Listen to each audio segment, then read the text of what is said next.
Yankee Baseball is on the air. In association with Hughes Sports Network, Yankee Baseball is brought to you by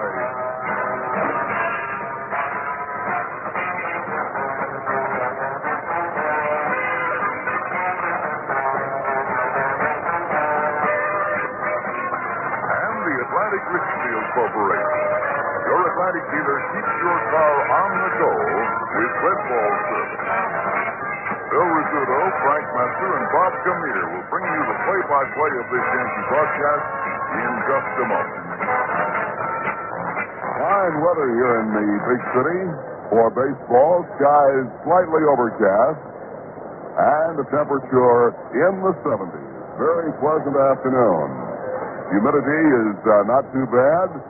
What little breeze there is will be blowing toward left field and hardly enough right now to be a factor in this ball game. We're looking down on the playing field and watching the two starting pitchers for the first game warm-up.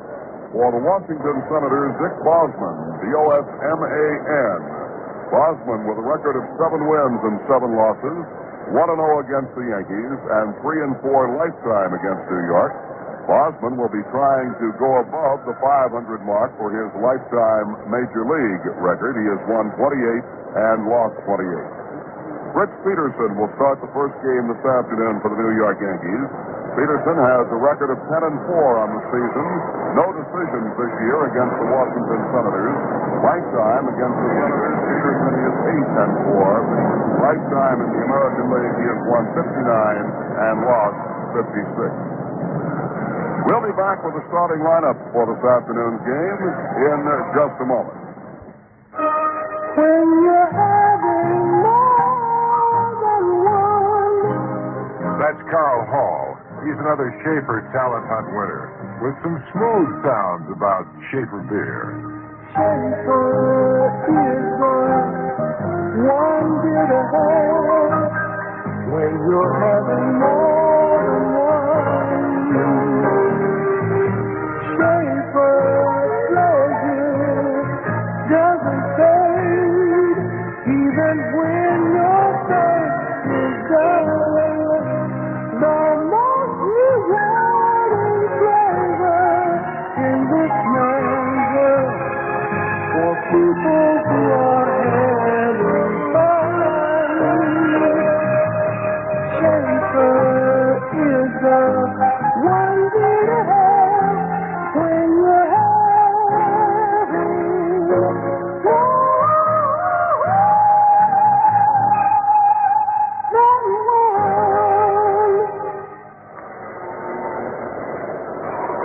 I'm Frank Messer along with Phil Rizzuto and Bob Gamir. And Phil Rizzuto, I like that little comment of yours there.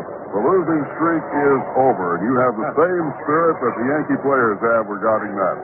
I just got that feeling, and I'm sure the ball players do too, Frank.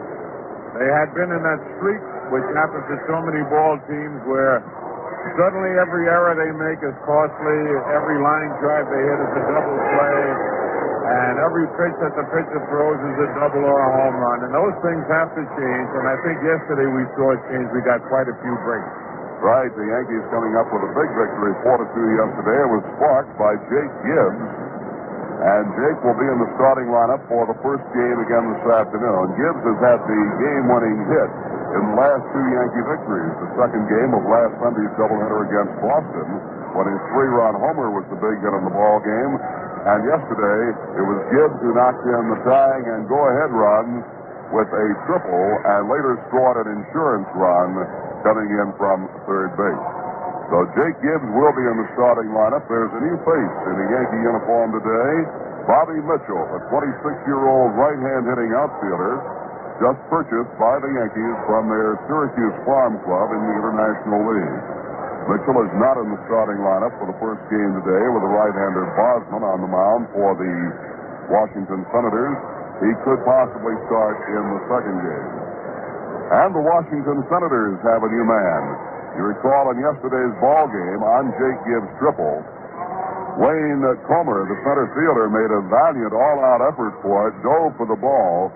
He did not get the ball. When he came down, he jammed his left wrist into the ground and he came up with a sprained wrist. He has been put on the 21 disabled list.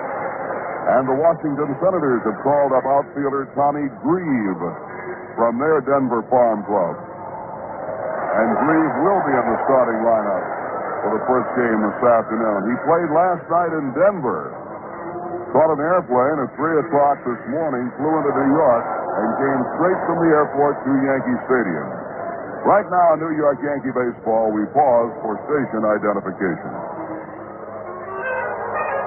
This is Harry Downey bringing the Upside Down again your way weekdays 10 to 3 here on the fresh air sound of Radio 81 WGY Schenectady.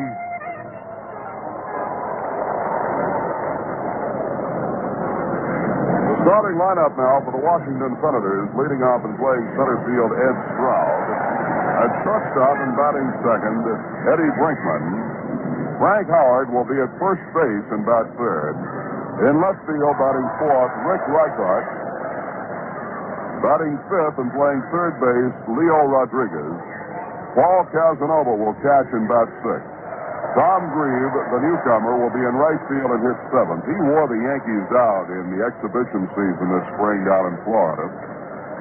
Tim Cullen will be at second base and bat eighth. And the pitcher in the first game this afternoon is Dick Bosman, who has a record of 7-7. Now for the New York Yankees, leading off and playing second base, Horace Clark. Jerry Kenney will be at third base and bat second. Hitting third, playing center field, Bobby Mercer. Roy White will be in left field and hit cleanup. At first base, Danny Cater batting fifth.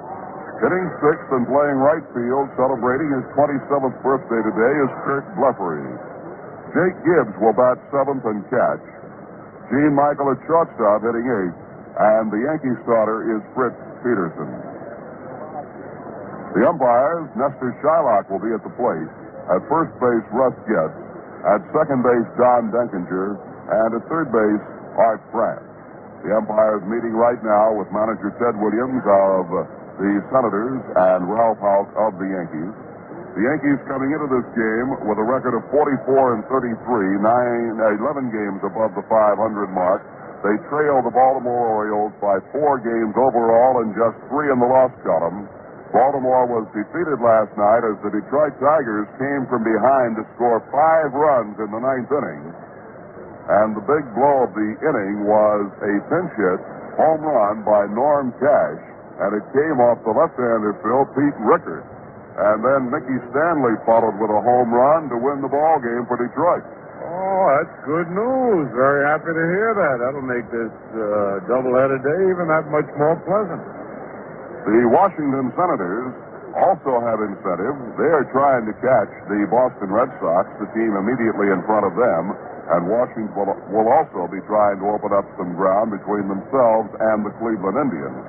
The Senators, currently 35 wins and 43 losses, lead the 6th-place Indians by 1 full game. The other scores yesterday, Yankees 4, Washington 2. The Chicago White Sox 5, the Minnesota Twins 3 in 12 innings. Boston beat Cleveland 5-1. As we told you, Detroit shaded Baltimore 6-5, and it was Kansas City 8, Milwaukee 6 in a night game. Oakland defeated California 7-4, as Catfish Hunter became the first American League pitcher to win 13 games. The Yankees take the field.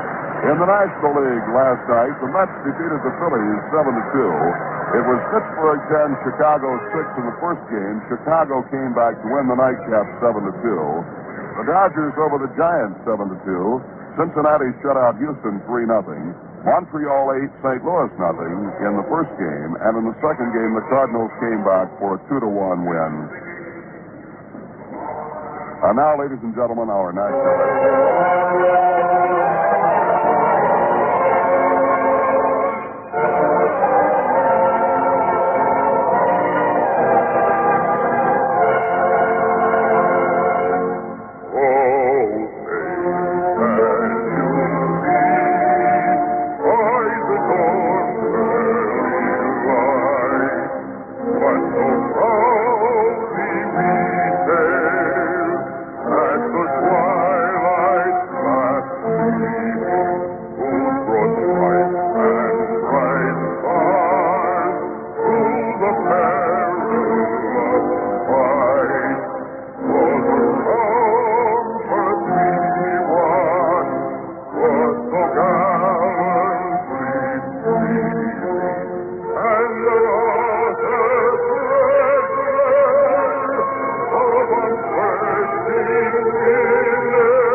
now correct something in the National League scores. I said Montreal defeated St. Louis 8-0.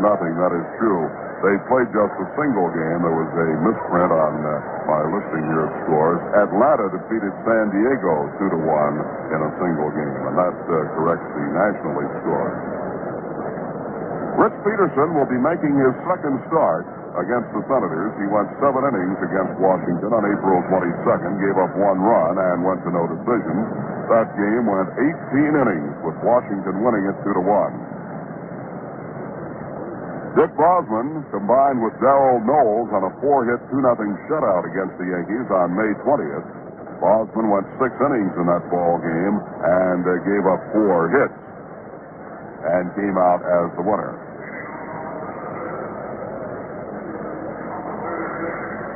The Detroit Tigers play a single game against the Orioles in Baltimore. That game will not start until 5 o'clock this afternoon, so we won't have any score from that one for quite some time. It will be the second game of our doubleheader before we get anything from there. Baltimore electing in the hot summer months of July and August to play their day games late in the afternoon because of the intense heat in Baltimore and because of the wide open stadium there, which has very little cover. It's awfully hard to get a seat in that ballpark out of the blazing sun. All right, we're ready to go right now with Ed Stroud stepping in against Fritz Peterson, left-hand hitting against left-hand pitching. Stroud went 0 for 3 in his only other action in this series. First pitch is high and tight. He goes down on his right knee to get away from it. Stroud is batting .277. Tremendously fast. He has stolen 22 bases. Peterson winds, deals again, and Stroud takes high. 2 balls and no strikes. Fritz Peterson hoping for his 11th win of the year. Turns the pitch loose, and he's high and tight again. And notice, Phil, Fritz Peterson today went out and warmed up, then went back to the dugout for a little while, then went out and warmed up again. Oh. And one other pitcher doing that, Jim Bouton. 3-0 pitch to Stroud is in there. Fastball, knee high for a strike, 3-1. Does that mean that Peterson now will write a book? I don't know.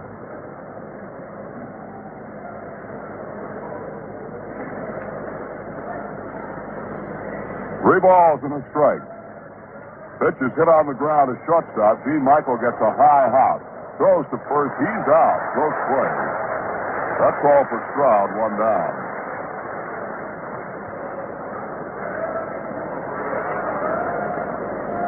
It will bring up Ed Brinkman.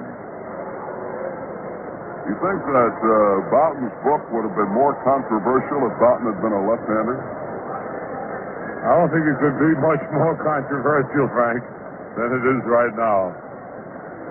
Eddie Brinkman steps in, the Washington shortstop. He's had a good series, 3 for 7. Brinkman overall batting .268. Right-hand hitter. Spreads out in the batter's box. Chokes well up on the bat handle. Hondo is on deck. The pitch to him, down low with a breaking pitch, ball 1.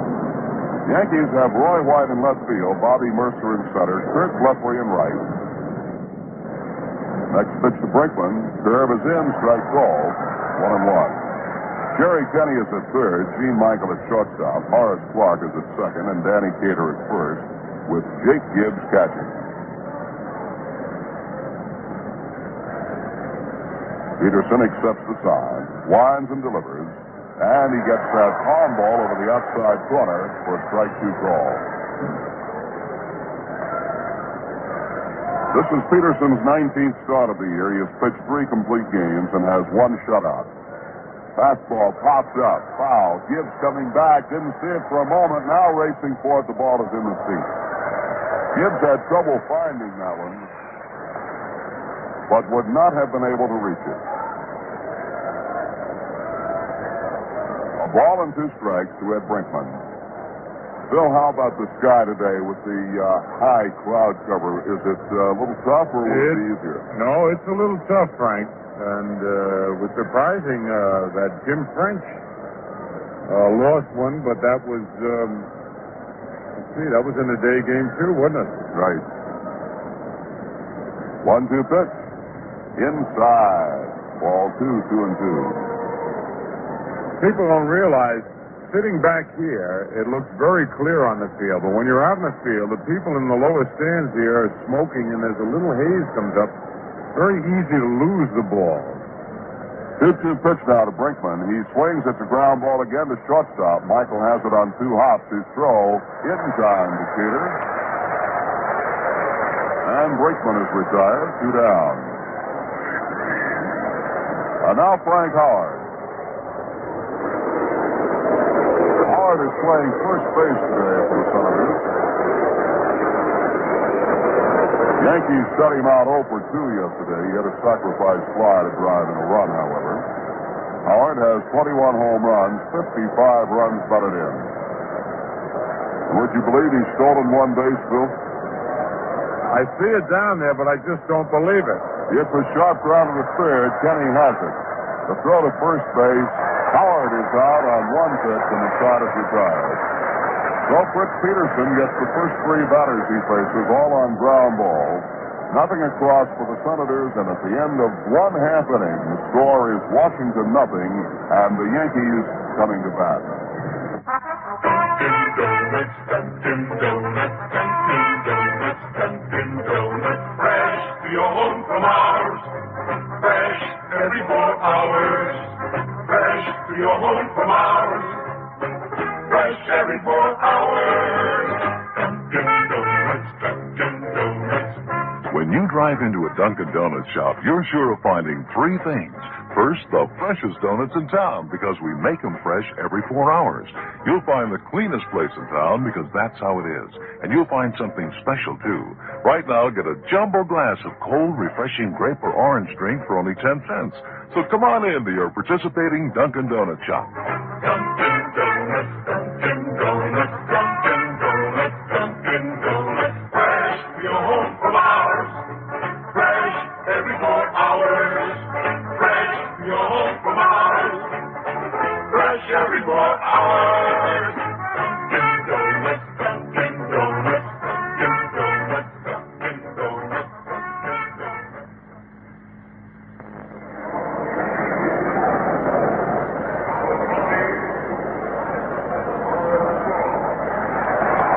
Meant to mention it while Frank Howard was up there, but Sandy Alper, our alert engineer, said he saw Frank Howard hit a ball fair in the mezzanine in left field here, which is almost impossible. You got to hit a ball a ton to get it in there. I wish I had seen it.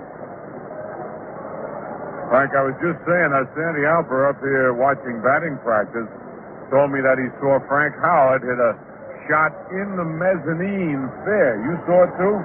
No, Sandy was telling me about it. That's unbelievable. I can see it in right field, but that left field, just out of sight. It's the distance plus the fact it has to be a line drive to fit in under the upper deck. Uh-huh.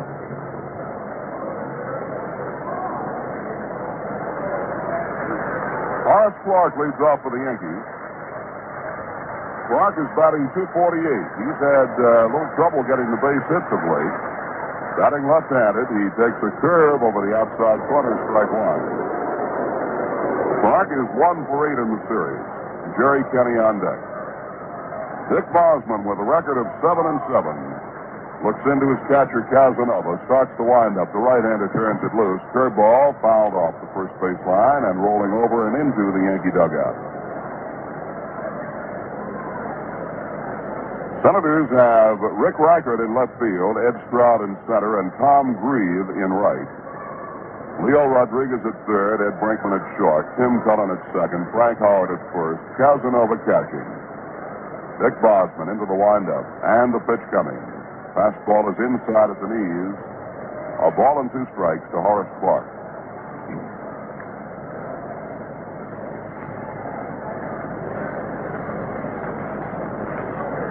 Clark Clark bats out of a slightly open stance as a left-hand hitter. The pitch on the way. Curveball hit sharply on the ground. They get through. No! Fine play by Cullen. He throws to first base.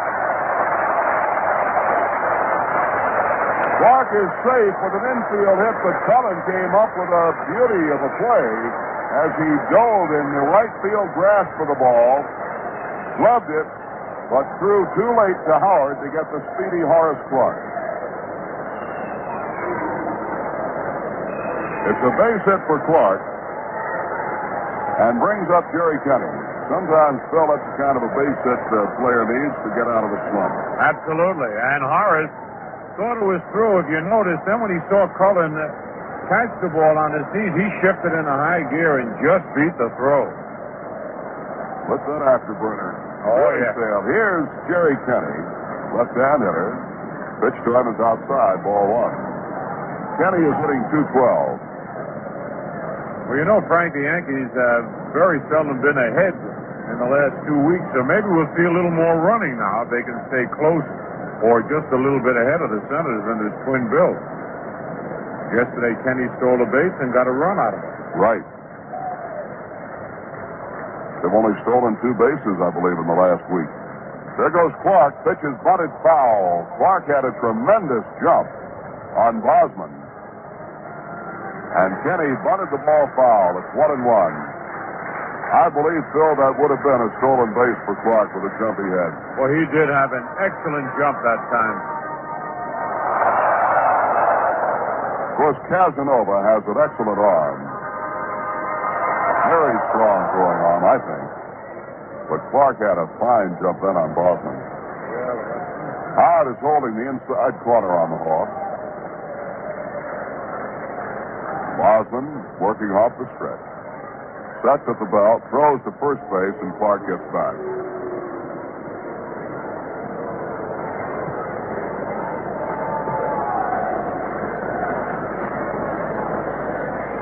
This is Bosman's 17th start of the year. Pitch gets away from Casanova, and Clark moves down to second. A wild pitch gets away from Paul Casanova, and Clark is at second.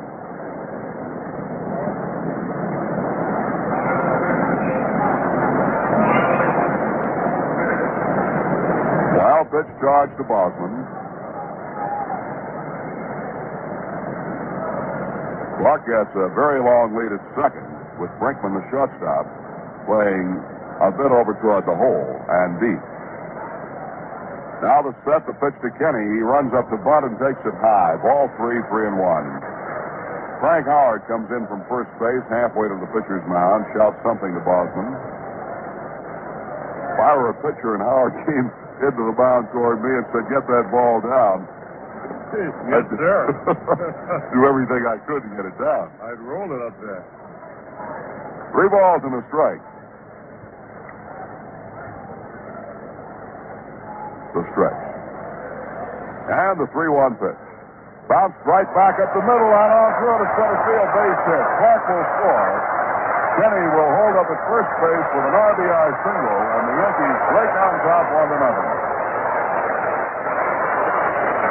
That ball was bounced right back over the pitcher's head. Bosman reached up with his bare hand, tried to flag it down, but couldn't reach it. So Kenny knocks in a run, and the Yankees lead 1-0 for Jerry Kenny, his 22nd RBI. You know, Frank, that's an example of a pitcher not being in position to field the ball. He was falling towards first. And it's so important, as Mel Stottlemyre and Whitey Ford have said through the years, and Fritz Peterson, he could have helped himself. They'd have had Clark hung up between second and third, which should have been a routine play. Turns out to be a hit and a run. Now Bobby Mercer throw to first base, and Kenny gets back. Kenny leads the Yankees. He's tied now with Clark in stolen bases. They each have 10. That was Clark's 10th. No, Clark did not steal. He went down on the wild pitch, so Kenny does lead. Mercer, it's the first pitch on the ground to second. Cullen up with it. Fires to short. In back to first. Out at second. Safe at first. Cullen fired to the shortstop Brinkman, and they forced Kenny. But Mercer's speed got him down to first base ahead of the return throw.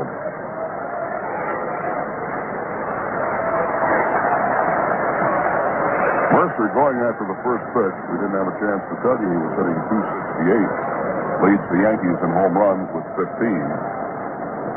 He is talking with the coach, Elston Howard, at first base. There is now one out. And Roy White's the batter. White hitting .334, continues to lead the American League, but Alex Johnson of the Angels is pushing closer and closer. Mercer goes on the pitch. It is taken low. The throw to second. He's out. Brakeman covering second, and Casanova throws Mercer out trying to steal.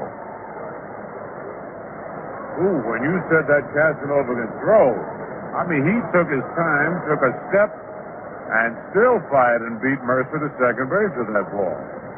I think he has an excellent arm. No balls and a strike to White. Check that, make it 1 ball and 1 strike. No balls and a strike. Scoreboard dancing back and forth. 0-1 pitch. Curve hit on the ground, right side. Gloved by Howard. Underhand flip to Bosman covering in time. White is out, and the side is retired. Yankees get 1 run on 2 hits. There were no Washington errors, and nobody is left on base. At the end of 1, the score is New York 1 and Washington nothing.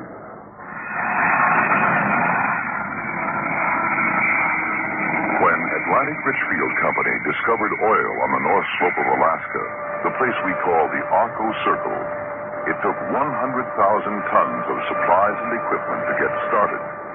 It took 100,000 tons of pipe, cement, drills, gravel, pockets, gloves, huts, heaters, tractors, ladders, radios, and orange juice.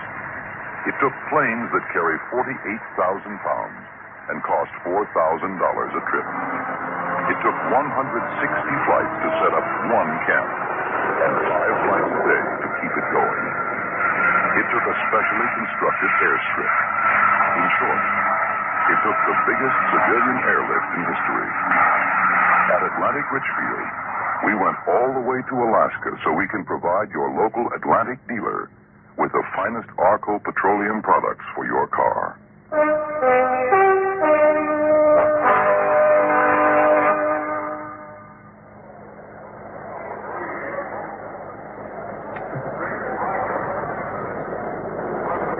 Rick Reichert, Leo Rodriguez, and Paul Casanova will be up for the Washington Senators.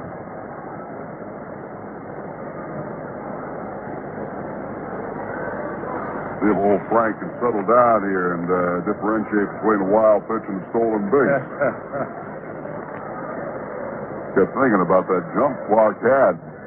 When Kenny fouled the pitch off, he would have had a stolen base, and then on the next pitch, he went down on the wild pitch. Here's the first one to Reichert. It's in there, strike call. Reichert is 0 for 3 in this series, batting .233 on the year, 9 home runs, 22 runs batted in. He had a pretty hot bat for a while for the Senators, but lately has cooled off. Pitch to him, fouled off his foot. Strike 2.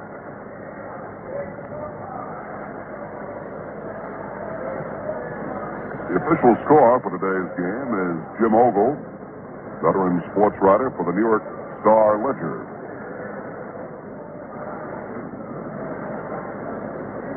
Nellie Fox, first base coach, wanted the baseball examined, signaled down to Reichert to have it tossed in. But it is all right, says Mr. Shylock, and it stays in play. Wayne Terwilliger coaches at third base for the Washington Senators. 0-2 pitch coming to Reichert. Fastball is low. 1 ball, 2 strikes. Leo Rodriguez on deck, and then Paul Casanova, the catcher. Peterson fires again. Strike 3 call. He got the fastball knee-high on the inside corner, and Reichert is called out.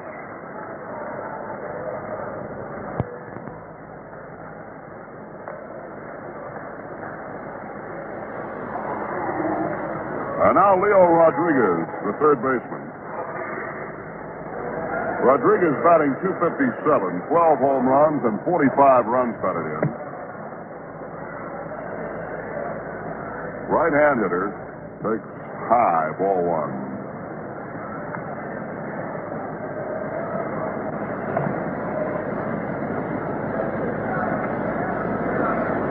Peterson turns another one loose. The foul ball is popped up on the right side of the infield. Danny Cater calling for it. First baseman under it and makes the catch. So they're quickly two down.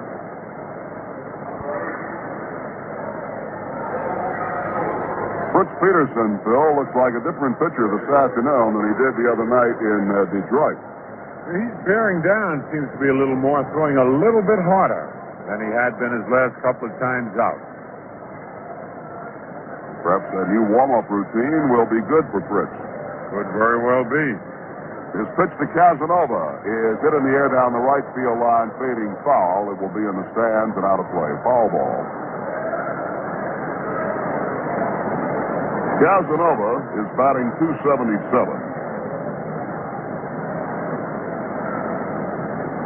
He went 1 for 3 yesterday.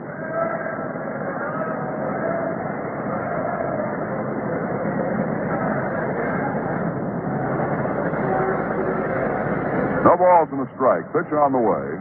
Swing and a miss.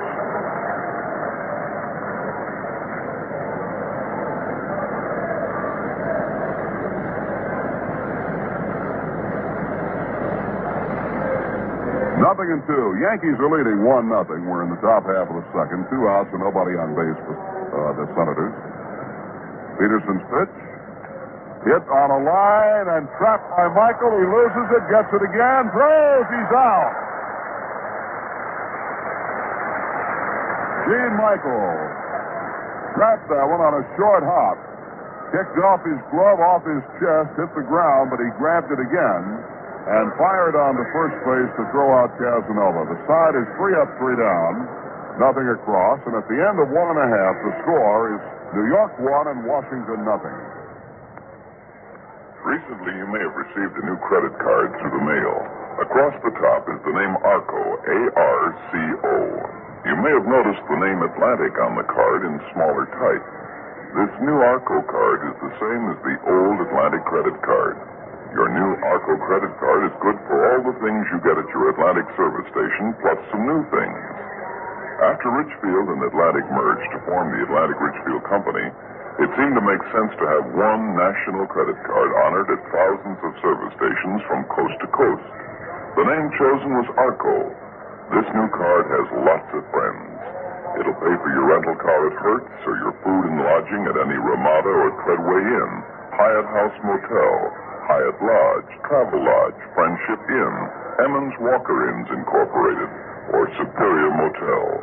All these people now just have one name to remember. ARCO, A-R-C-O.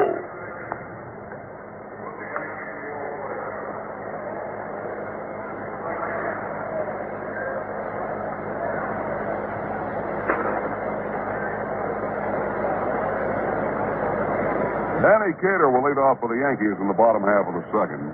This is a big day for Ron Klimkowski, Phil. Not only is he celebrating his first Major League win, but today is his 90th day in the Major Leagues. And on the contingency bonus he signed with the Boston Red Sox, today he becomes eligible for $5,000. And it has to be paid to him by Boston. Beautiful. Isn't that something? Oh, that's lovely. Danny Cater, 5 for 7 in the series, fouls the first pitch off, strike 1. Cater is hitting .310. Ron said after the game yesterday, when he's first time with the Red Sox, it was one of those contingency bonus things. If he made 90 days in the major leagues, he got an additional $5,000 bonus. And today is his 90th day in the major leagues.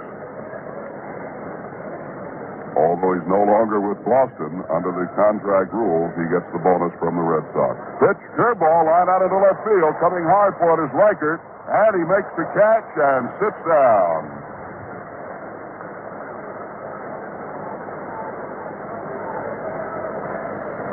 Val Cater is retired on a line drive to Reichert in left.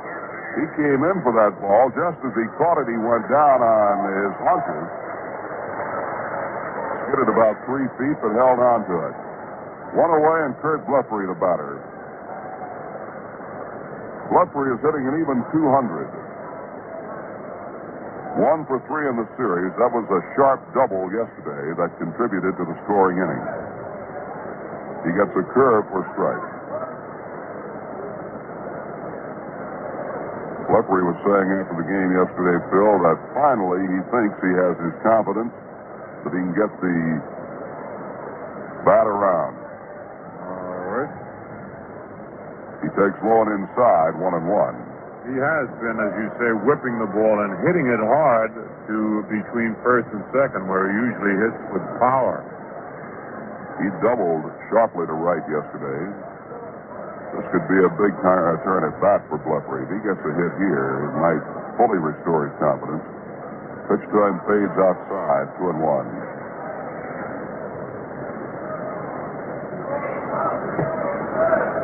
Kurt very close on the plate. Left foot very deep in the batter's box. Back as far toward the catcher as the law allows. The windup and the 2-1 pitch. It is high. Ball 3. 3 balls and 1 strike.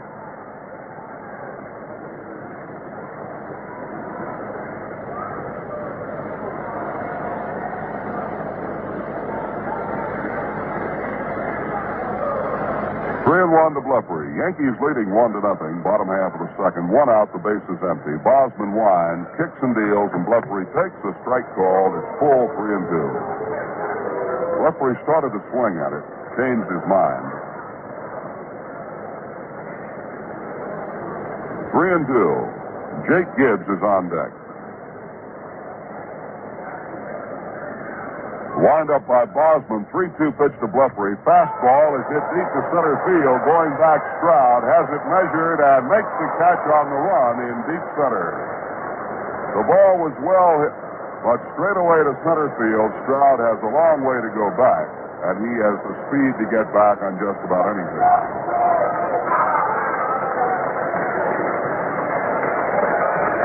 Nice hand for Jake Gibbs now as he steps in. Gibbs is hitting .286. He had a single and a triple yesterday. The triple was the game-winning hit for the Yankees. In his last start, last Sunday, he had the game-winning home run. First pitch to him, outside and high, ball 1.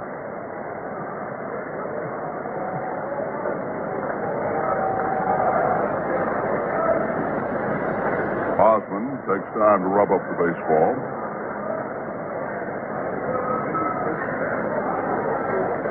Gibbs has hit .462 in the last 4 games he has started. 6 for 13. He looks at a low pitch, ball 2, and we'll pause for station identification. This is Steve Fitz, your contact host. Call us weeknights from 8 to midnight here on the fresh air sound of Radio 81 WGY Schenectady. 2-0 pitch to Gibbs. Low outside, ball 3. Well, Bosman working carefully to Gibbs has gone behind 3-0. Out of left field, Reichert plays Gibbs shallow. Jake pulled the triple yesterday to right center, but most of his hits have been to left field. The 3-0 delivery to him. He takes it for a strike, 3-1. Gene Michael is on deck. Gibbs, over his last 4 starts, has a double, a triple, a home run, and 7 runs batted in. He bounces this one slowly to second. Cullen charges it, has it on 2 hops, flips on to first base, and the side is retired. So Bosman gets the Yankees 1-2-3. Nothing across, and at the end of 2, the score is New York 1 and Washington nothing.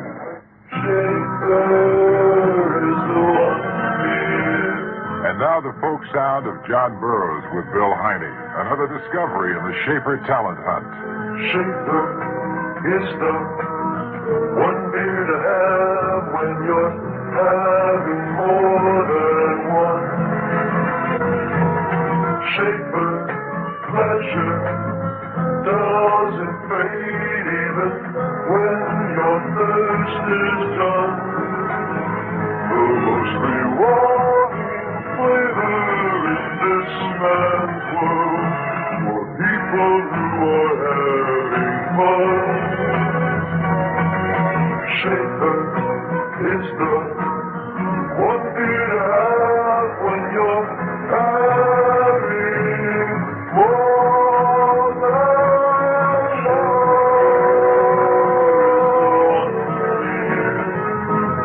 Shaper is the one beer.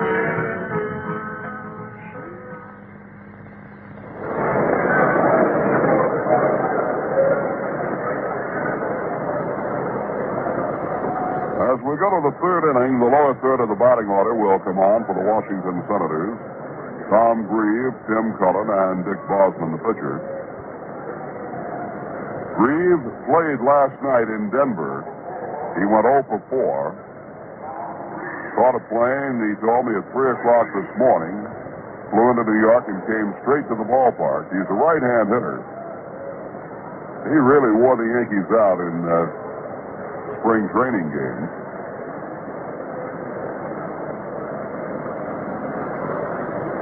Grieve was hitting .287 at Denver, 13 home runs. The pitch to him, he hits it on the ground to short, too hot by Gene Michael.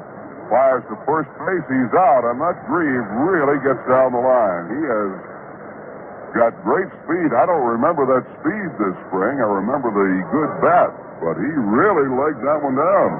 Said he looked like a sprinter going down that line and picking up speed with every step. I like to see a ball player do that. Of course, Grieve trying to impress his manager, Ted Williams. Hopeful of staying around more than the 21 days for which Comer was disabled. Now Tim Cullen, the second baseman, steps in and takes the first pitch for a called strike one. Cullen is a right-hand batter. He's hitting .184.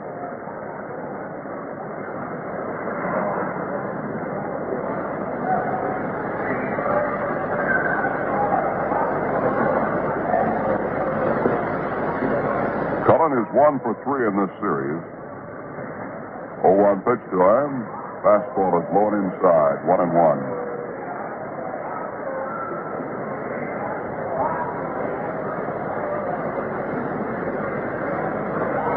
Yankees lead 1-0. We're in the top of the third. The pitch.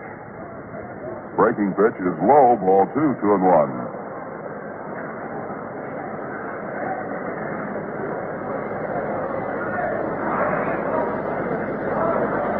In the second game this afternoon, it will be Gary Wozlewski for the Yankees and Jim Schellenbach for the Senators. 2-1 pitch. Foul back and just over the booth. Bounces high up into the mezzanine.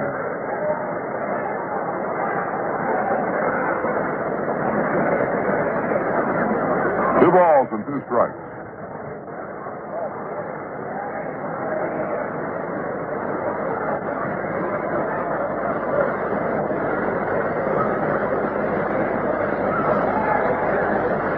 Peterson looks down to Gibbs, has the sign.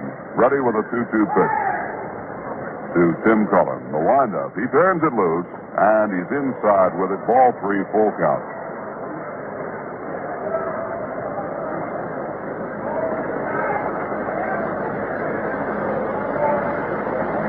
Schellenbach, who goes in the second game for Washington, is a left-hander.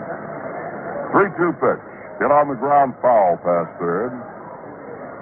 And good play by the ball boy. Count holds 3-2.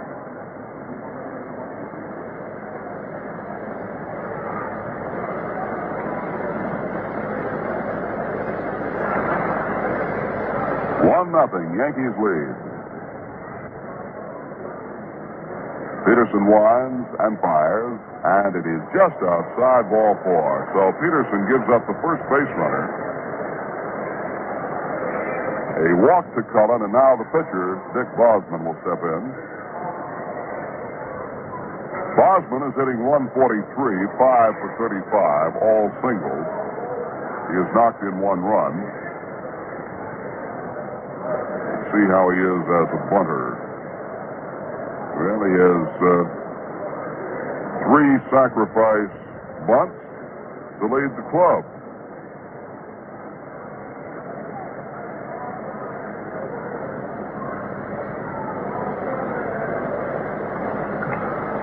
Swings away, sends a line drive to left, and White cannot get in on it. It's in for the base hit.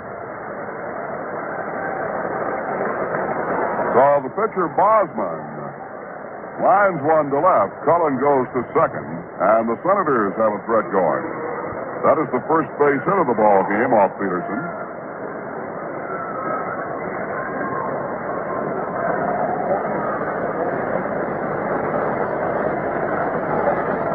They start to take the jacket down to Bosman, but Levy waved it off. Nope. Now Nellie Fox, the coach, is going to come down and get it, and he will put the lightweight windbreaker on down at first base. So Cullen's at second, Bosman at first, and the top of the order comes up. Ed Stroud, a left-hand hitter.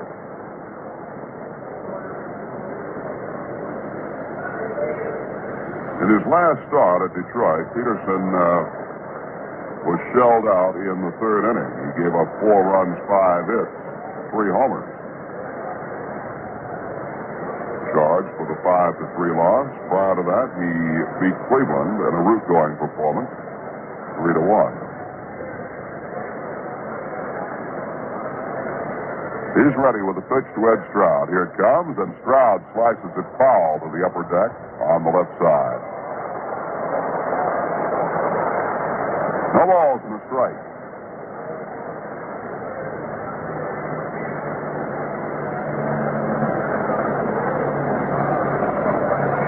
Still no other games to report on. As soon as the scores start coming in, we'll start giving them to you. Peterson to Stroud. It's a slow bouncer off the first baseline foul.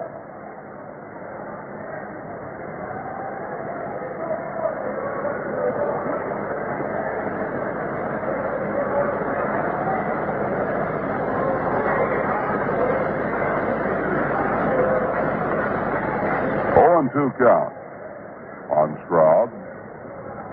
And now Peterson and Jerry Kenny, the Yankee third baseman, have a little meeting.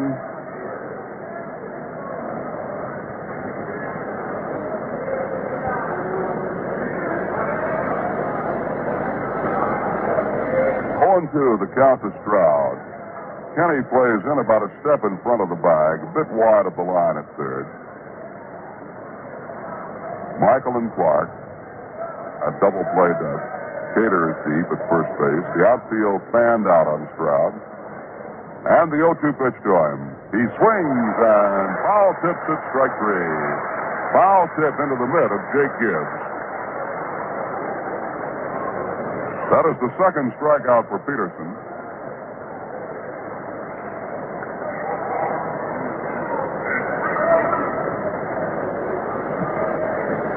Here's the shortstop, Ed Brinkman. He grounded out to Gene Michael his first time up. Michael so far has had 4 assists.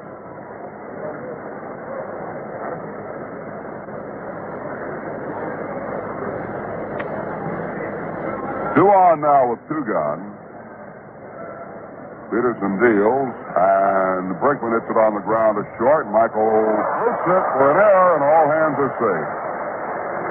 An easy chance, or so it appeared, and Gene Michael could not come up with it. An error is charged, and the bases are loaded.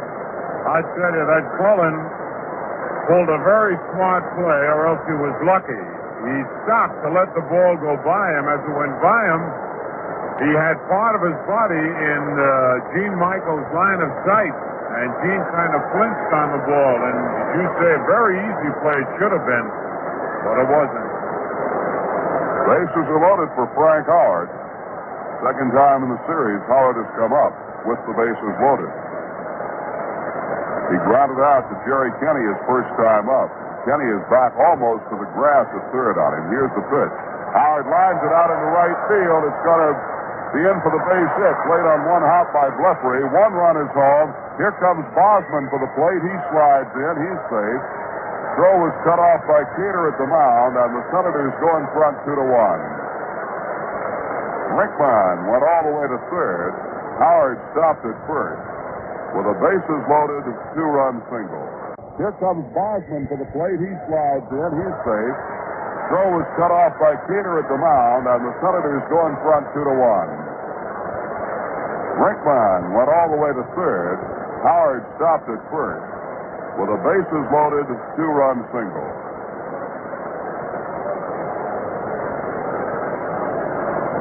The runs are unearned.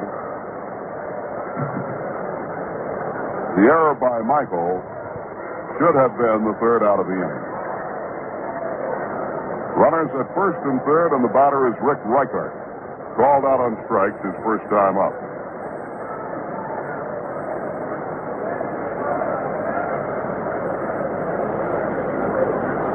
Peterson works off the stretch and the pitch. Reichert bunts it foul. There was no suicide squeeze on. He just was bunting for the base hit. For Frank Howard, the 2 runs batted in give him 57 for the year. And 3 in this series.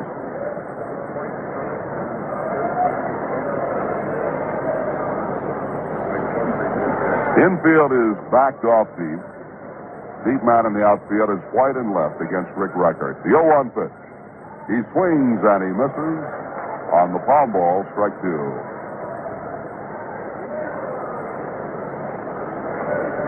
We've said before, Peterson has 2 pitches that move away from the right-hand hitter. He has the palm ball, and he also has developed a screwball. 0-2 pitch coming. Fastball high and inside, ball 1. 1-2. You watch Peterson pitch. The screwball comes in with more velocity than the palm ball. The palm ball is more of a change of pace pitch.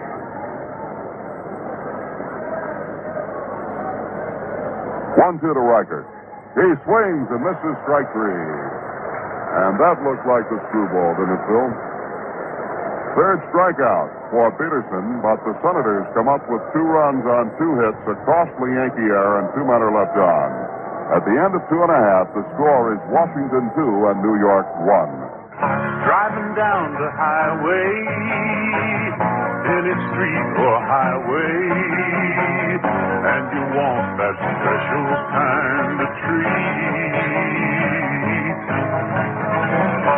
Any day or night time, anytime's the right time.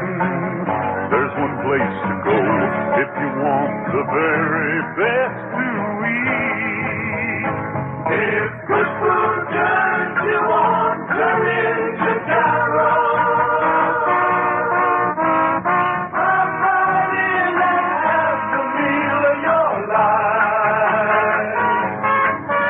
If good food turns you on, turn into Carol. Where the service is the fastest and the price is right. If the food turns you on, turn into Carol.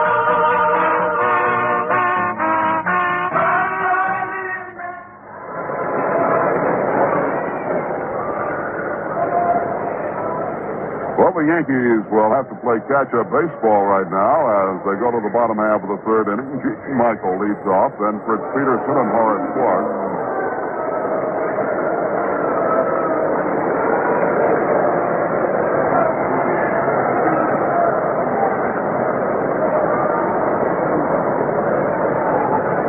The error charged to Michael in the top of the inning was his 14th error of the year. Washington 2 runs, 2 hits. The Yankees 1 run on 2 hits.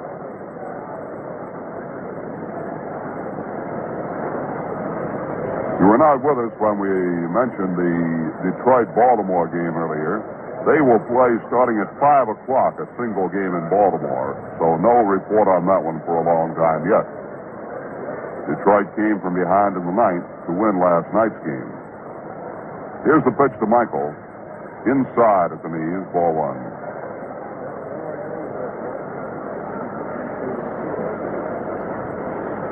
Detroit scored 5 runs in the ninth inning and beat Baltimore 6-5.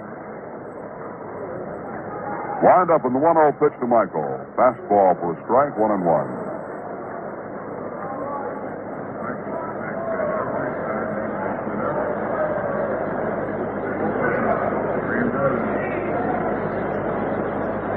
Dick Bosman cranks and fires, and Michael bounces one slowly toward Howard at first. The big man has it, makes the play unassisted, and Michael is retired.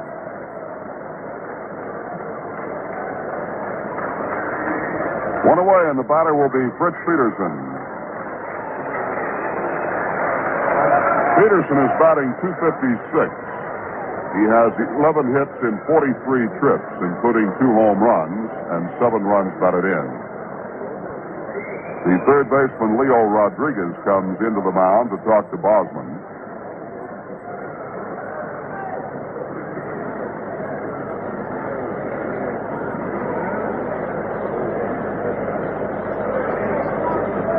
Peterson, a switch hitter, will bat left-handed.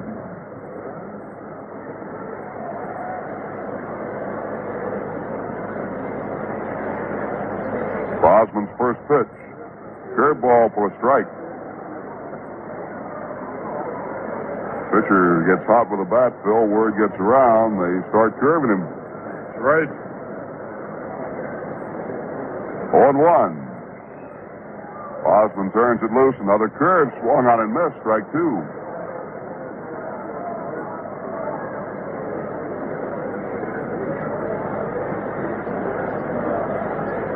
Sky is just about completely overcast now, but no threat of precipitation. The 0-2 pitch to Peterson. He swings, sends a bouncing ball to Howard again at first base. The big man has this one and makes his second unassisted putout. 2 down, and it will bring up Horace Clark. Clark had a base hit his first time up. He hit the ball sharply between first and second. Tim Cullen made a fine play on the ball in the right field grass, but Clark, with his speed, beats the throw to first. He moved to second on a wild pitch and scored on Jerry Kenny's single to center field.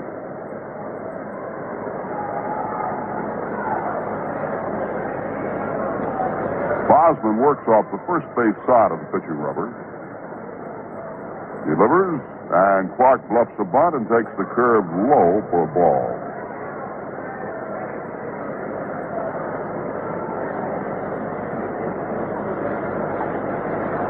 Senators lead 2-1, bottom half of the third. There are 2 outs, nobody on.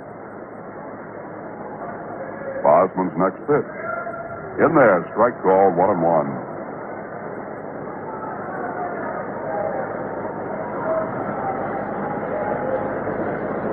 Rodriguez, the third baseman, plays very wide of the line and at the edge of the grass against Clark. 1-1 pitch to the Hoss. He fouls it back and into the mezzanine.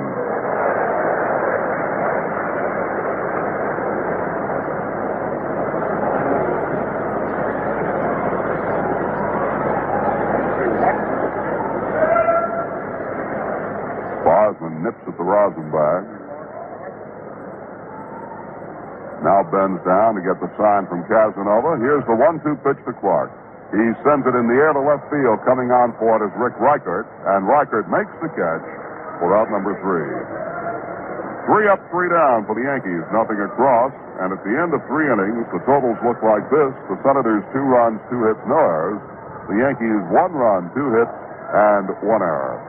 Normally at this time, we bring you the scores of other games, but I think that is a very scarce scoreboard right now. Anyway, Phil Rizzuto with what information we have, and Phil will carry you through the next 3. Okay, Frank. So we'll give you the lineups as to who is playing who. Detroit at Baltimore, and as Frank told you, that game will start at 5 p.m. Cleveland will be at Boston, Chicago at Minnesota, Oakland at California, and Kansas City at Milwaukee. In the National League, the Mets are at Philadelphia, and it'll be Koosman for the Mets and Fryman for the Phillies. Cardinals will be at Montreal, San Diego at Atlanta, Pittsburgh at Chicago, Houston at Cincinnati, and the Dodgers at San Francisco. So that's the way they will line up. And we'll have a lot of action for you later on when most of the games get underway. Right here now, the Yankees once again will have to battle from behind. They trail 2-1 going into the top of the fourth inning.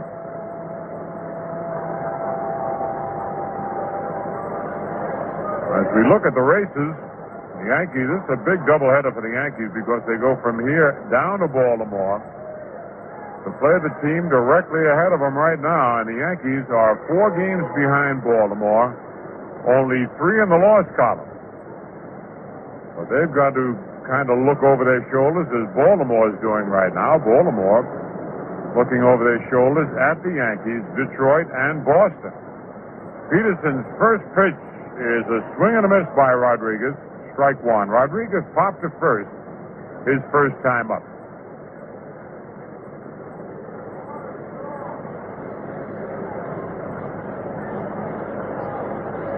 They play him straight away in the outfield. Michael is in the hole. It's short for him. The curve is high. 1-1. Yankees scored in the first inning. Senators picked up their 2 in the top of the third. The error makes both runs unearned. A bounce to the third base. Kenny right over the bag. Skips, jumps, throws in time. 1 out. And that'll bring up Paul Casanova and Bob Gamere over from the TV side. Looks like we're a little bit jinxed yet. I thought we were over it, Bob. Well, I tell you, these pitchers, the opposing pitchers getting the base hits off Fritz Peterson in this past week has certainly hurt him. Absolutely. I think Ted Williams, who was so upset because other pitchers were hurting his team by getting hit, kind of got his pitchers a little up for it, and they're starting to hit that ball. It's a foul just below a strike one. Paul Casanova, who lined hard to Gene Michael in the second inning, robbed of a base hit, is up there. 1 out, nobody on.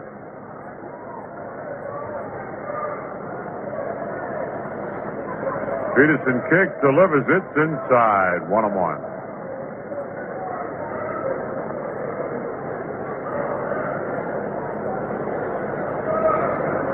Kenny deep at third, guarding the line. Casanova, a right-hand batter. Swings and pops it up on the right side. Danny Cater in foul territory will have a shot at it. Makes the catch, and it's 2 out. And that will bring up Tommy Grieve, who bounced to short his first time up. And Frank and I were remarking how quickly this young man got down to first base, Bob. Yeah, I said the same thing on TV, especially since he couldn't have gotten much sleep last night. Right. Missouri played yesterday, had that long plane ride. What I tell you, playing in the big leagues, it's got to make you 2 or 3 steps faster. Right one called on a curveball. A right-hand batter. Boy, what a thrill it must be. The number on his back, number 4, and that's usually reserved for the big hitters. A bounce to the third base. Kenny gets the big hop. Fires to first in time, and they just do get him again. So, 3 up, 3 down for Fritz Peterson. And at the end of 3.5, it's Washington 2, the Yankees 1. The Arctic tundra, 12 inches of vegetation covering frozen ground 1,000 feet deep. When Atlantic Richfield Company discovered oil on Alaska's North Slope, the place we call the Arco Circle, we found out if you disturb the tundra, you cause erosion. A tire track can cause a 50-foot gorge. We stopped driving our trucks across it and started experiments with 13 different kinds of grass seed. so that if erosion occurred, we'd be ready. The seeding has to be done by hand.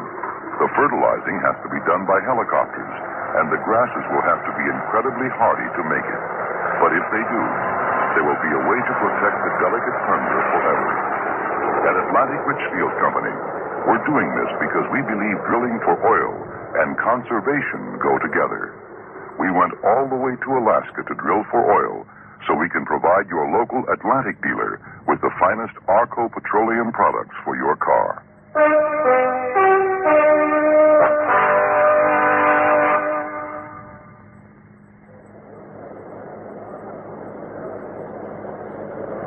Don't forget the next bat day here at Yankee Stadium. After the 65,000 fans we had out here for the last one, the final bat day of the season, July the 19th, as the Yankees have a doubleheader with the California Angels. Right now, the runner-up teams in both the Eastern and Western divisions of the American League, the Yankees and the Angels.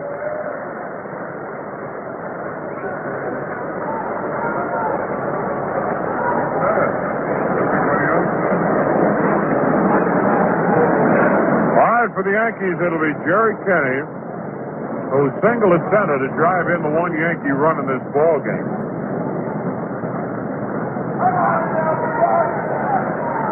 Jerry now with 22 runs batted in. And the Yankee fans coming to life here in the bottom of the fourth inning. Still plenty of time to get out for the remainder of this first game and the big second game coming up. Kenney takes the pitch inside, ball one. Rodriguez has moved way in at third base. Rick Reichert moved way over towards the left field foul line. What a hole in left center for Jerry Kenney. If he can hit one over the shortstop, Ted, he's got himself a triple. The pitch is a curve low, ball 2-0.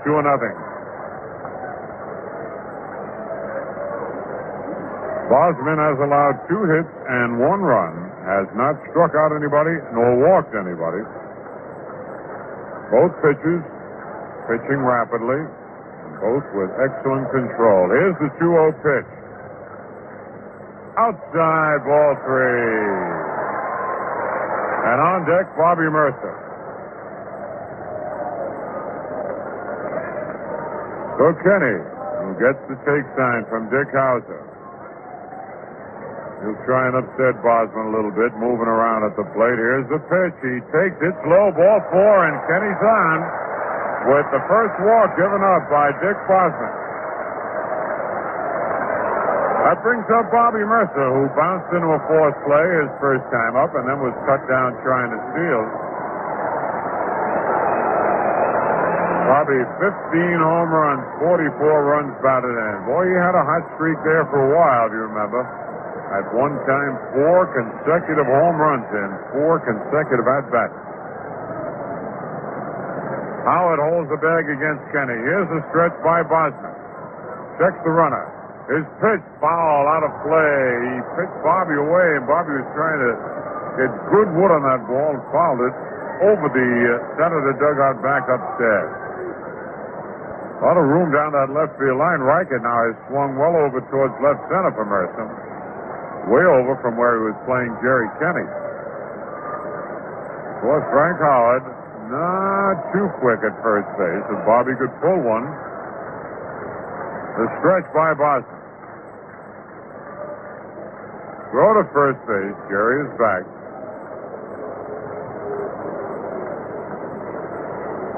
On deck, Roy White. Bosman sets his pitch, a curve outside. 1-1.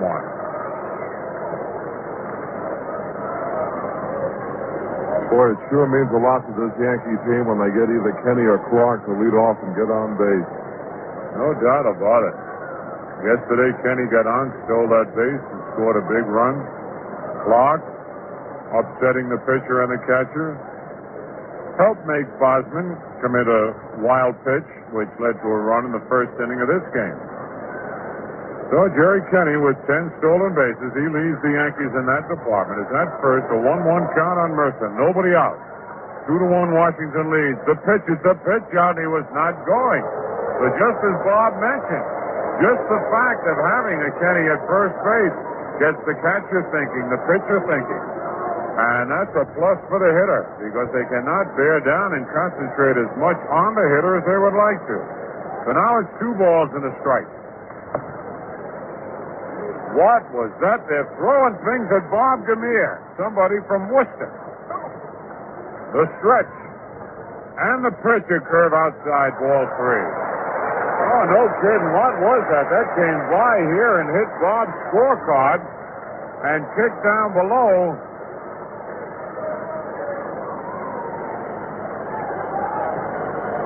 Just thankful it wasn't a cherry bomb. It was about the size of one, but a little whiter. All right, 3-1 the count. Kenny leads. He's going. The pitch is in deep to right field.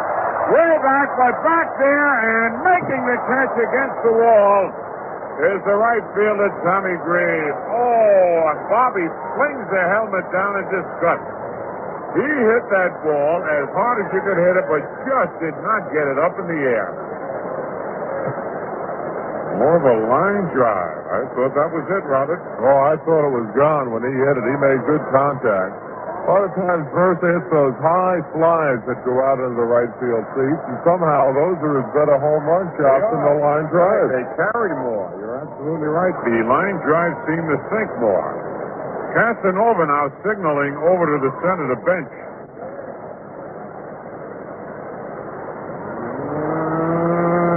Whatever it was, it has not upset any plans.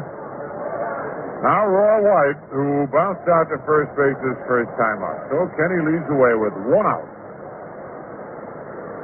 The stretch throw over there, and Kenny is back. Well, Tommy Grieve got back to the wall in a hurry. That is back against the 344-foot sign. They play White the same way they played Bobby Mercer. Kenny leads. The pitch, check swing foul over Dick House's head and bounces into the stands and out again.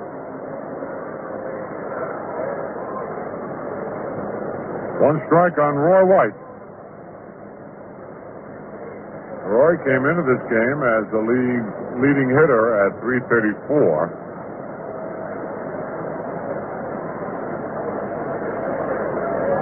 Frank Howard holds the bag against Kenny. Jerry leads. Here's the stretch. Pitch is outside, 1-1.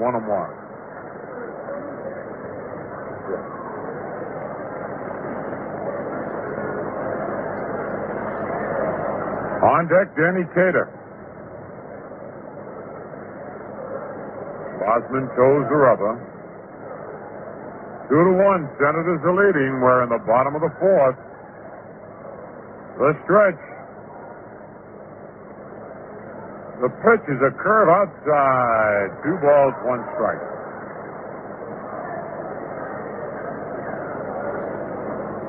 Oh, Bosman falling behind now on the hitters. When you do, you've got to come in. Make your pitch just a little bit better. He had to do that to Mercer. Bobby really hit it. A sinking line drive.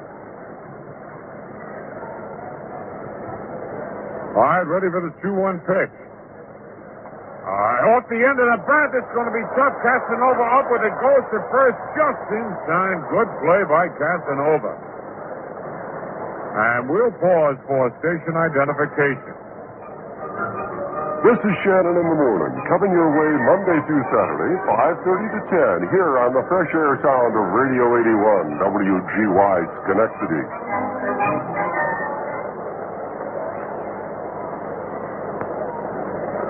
All right, Danny Cater will be the batter. They actually haven't figured a way to get Danny out, the Senators and the pitchers. But last time up, he hit a bullet, a line drive to Rick Reich in left field.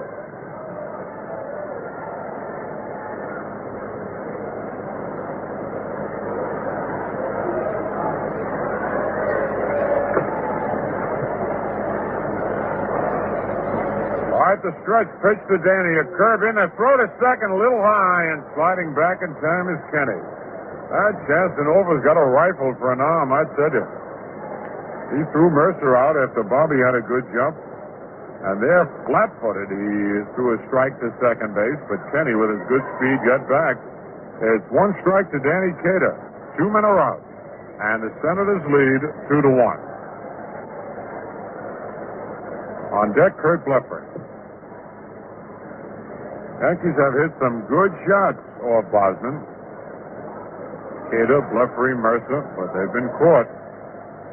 Pitch to Danny, low and inside as he came side on with a sinker, 1-1.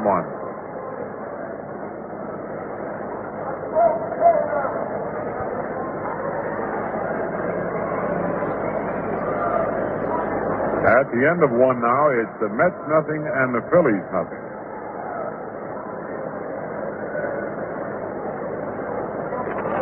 Game everybody wanted to watch on the scoreboard is Detroit at Baltimore, but they don't start till 5 o'clock. The stretch. Curved swing and a miss. 1 ball, 2 strikes. Again, he came side on, but that time he curved Danny.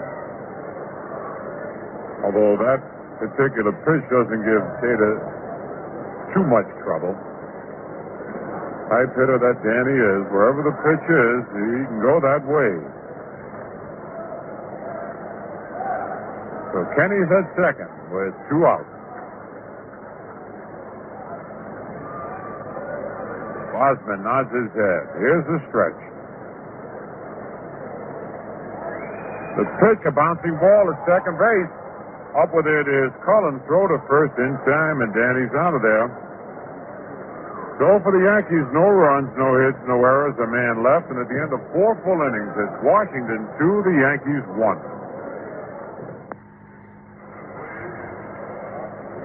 The most important part of safe driving is good vision. A dirty windshield, particularly at night, can be a killer. That's why at Atlantic Red Ball stations, your dealer doesn't just promise to clean your window, we guarantee it.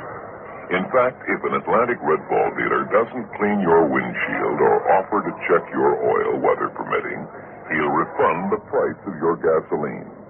Red Ball Service is your Atlantic dealer's way of assuring you of good service every time you come in. So that if you're away from home, you know you're going to get the same good service you've always gotten around the corner. So that you know your car will be taken care of, whether you know the dealer or not. The details may vary slightly from state to state, but the quality of Red Ball never varies. If it does, you get your gasoline for free.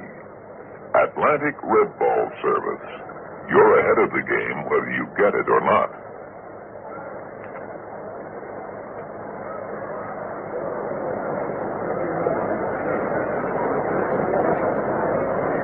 Well, Fritz Peterson has the bottom of the order to work on here in the bottom half of the top half of the 5th inning.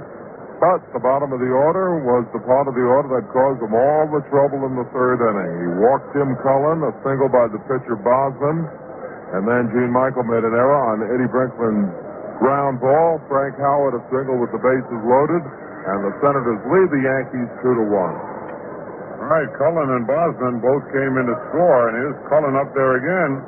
Peterson's only walk, and that's the penalty a good control pitcher has to pay. They might walk 1 or 2 men a game, but doggone if they don't score. Drive to left field. Roy White coming in, digging hard, and can't get it. Drops in front of him. Roy White, who plays a very deep left field here at Yankee Stadium, has had 2 drop right in front of him. That's base hit number 3 for the Washington Senators, or Fritz Peterson. Here is Bosman, who lined a single at left field his first time up. Yankees right now, though, will have to look for the sacrifice attempt. Cater holds the bag against Cullen. Cullen up there batting 184. Bosman stretches, bunts out in front of the box. Gibbs up with it, has to go to first base. Clark covering. Perfect sacrifice from 2 to 4 from the catcher to the second baseman covering. Moving to second is Cullen. And now Ed Stroud, who has bounced to short and struck out. Stroud batting 277.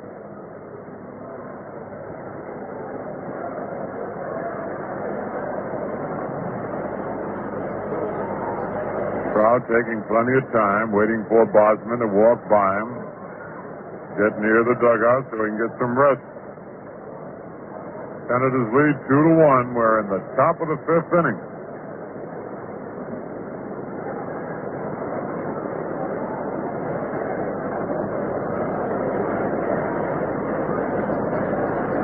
Cullen leads the way. Peterson sets. His curve is high. Ball one.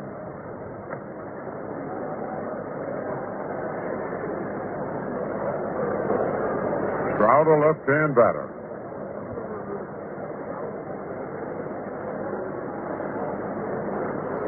Mercer shallow in center field. Bluffrey not too deep in right. Stretched by Peterson. His curve is inside. Ball 2-0.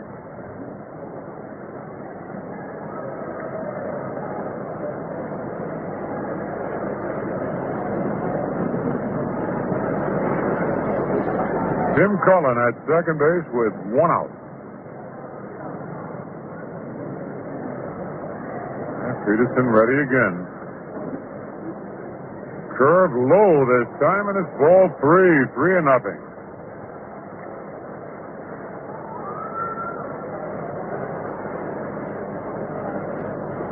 On deck, Eddie Brinkman.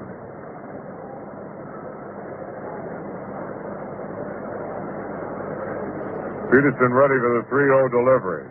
Right down the middle, strike call, 3-1.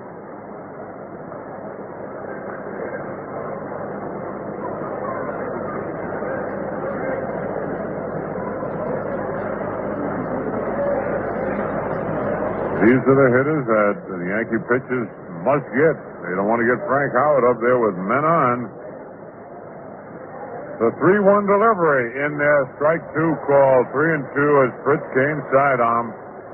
Full count on Ed Stroud. We have another big game to go here at the stadium.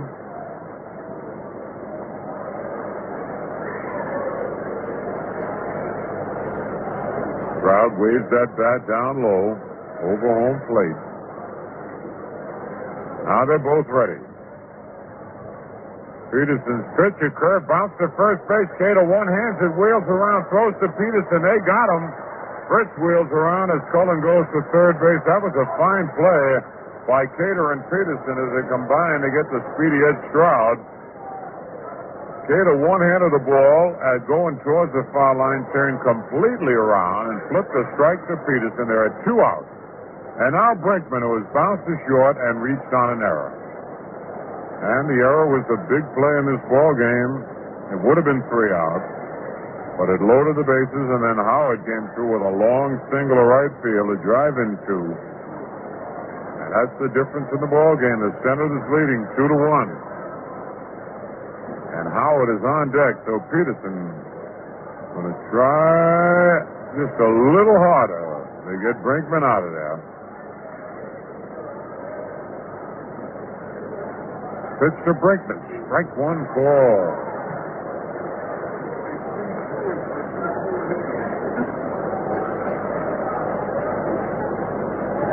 Senators have 3 hits and 2 runs. The Yankees 2 hits and 1 run.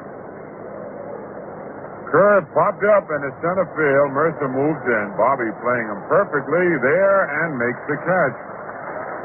So they get out of the inning. No runs, a base hit, no errors, a man left. And at the end of 4.5, it's Washington 2, the Yankees 1. Well, this is Bob Gamere, and between innings, as my guest, we have Bob Green from the New York Yankees network station, WDEW, up in Westfield, Massachusetts. What's the Massachusetts station doing being with the Yankees instead of the Red Sox? Well, if you knew the people around our area, especially around the Westfield, Springfield, Hartford area, got a lot of Yankee fans there, even though we got a lot of Boston fans, but we've got a lot of Yankee fans too. I know it well, having been in Worcester for many years, but I just wanted you to tell the people about it. These fans, most of them, have been with the Yankees for many years, and they just will not change. No, they'll never give up. It's been quite a few years, and this year, as far as we're concerned, this is it. and the Yankees are going to go all the way, and everybody thinks so. In fact, we're running a contest on the air now, and I guess about 9 out of 10 are picking the Yankees to win the World Series. All right, well, Bob, nice to have you with us, and I hope you enjoyed the doubleheader. I will. Thank you, Bob.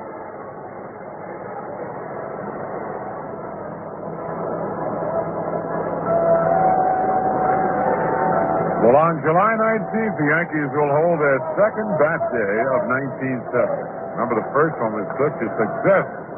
Over 65,000 people here. So they've decided to hold another one. And on July 19th, it'll be almost a triple header because you'll see a double header. Plenty of action with the California Angels facing the Yankees. And then all the youngsters, 14 years of age or under, accompanied by an adult, will receive an official Little League bat. All right, Kurt Blefary, who lined deep and hard to center field in the second inning, will lead off for the Yankees here in the bottom of the fifth. New York trailing 2-1.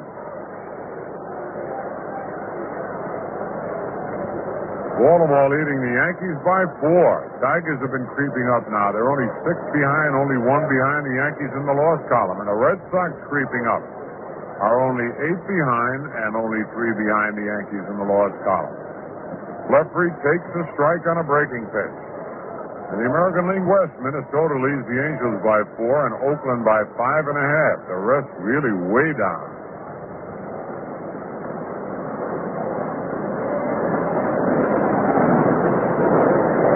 Another curve pull foul alongside Elston Howard. Above the Joplin by the ball boy down there. And picked up by Tommy Grieve in right field. 0-2 on Blefary. 2-1, the Senators are leading.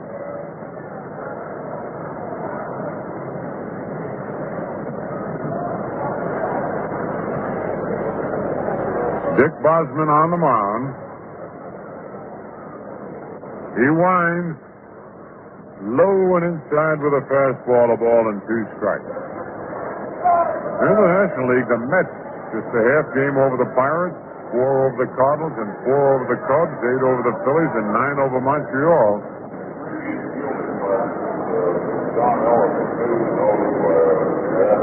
So a 1-2 pitch, low 2-2.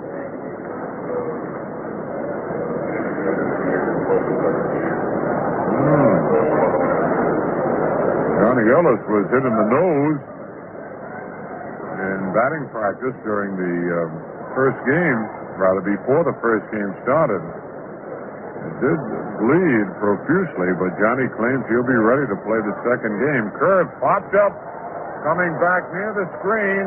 Casanova there and can't get it. It goes in the first row of box seats. Had he gotten there a little quick, he'd have been able to reach in and make the play, but he kind of circled it. Looks like the catcher's having trouble with pop fouls in his series. Well, we have a very light cloudiness today, and even up here it's a little bit hard to pick up that ball as it comes off the bat. But you're right, that ball was playable if he gets back there. The other day was embarrassing, and when little Jim French was about 100 feet away from the foul. And so it must be tough for the catchers here at the stadium to pick up those high fouls. All right, Blefary got a break there. It's still 2-2. Curve hit deep to right, but curving foul. And boy, Curve is really starting to pull the ball now. Starting to break those wrists, but out in front. Line drive deep into the lower right field seats, foul. Still 2-2.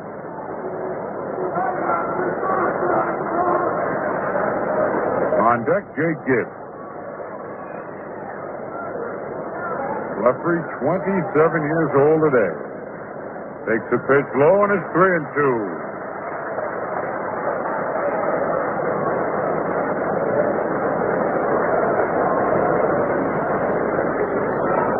Three balls, 2 strikes, nobody out and nobody on, bottom of the fifth. Bosman checks the sign as the Yankee fans start the rhythmic applause. Here's the payoff pitch. Hit down the left field line. Could be trouble. Riker digging stops. He's there now and makes the catch. That ball carried a lot deeper than I thought it would when he first hit it. One away. And now Jake Gibbs, who bounced to second base his first time up.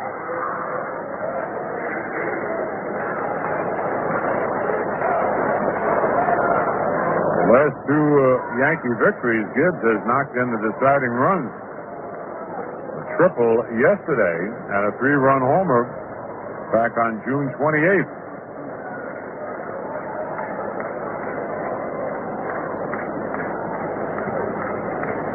Pitch to Jake. It's a curve over the outside corner. Strike one call.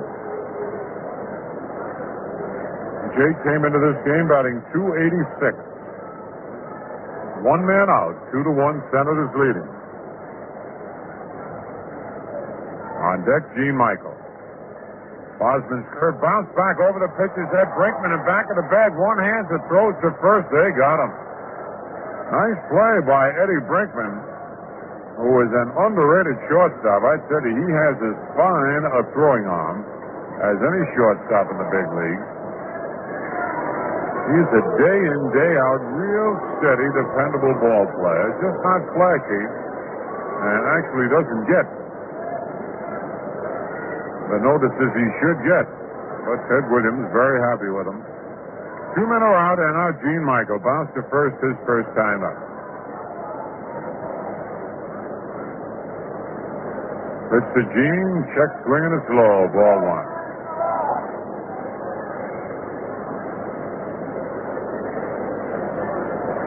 Pitches have been in command here. Senators only 3 hits, Yankees 2. And the Senators leading 2-1. Pitch by Bosman is low, ball 2, 2-0. And right here, manager Ralph Hogg would love to see Gene Michael get on, even though Fritz Peterson, not a bad hitting pitcher. If anyone would have made the third out this inning, he would rather it be Peterson. Start off with the top of the order next inning. The 2-0 pitch hit foul. Out of play, back in the seat.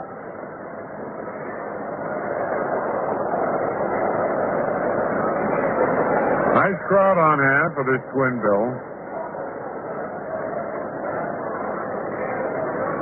There's still plenty of good seats available if you want to come out for the remainder of this game and all the second. That pitch is low, and it's 3-1. Gene Michael, who has 1 homer and 20 runs batted in on the year.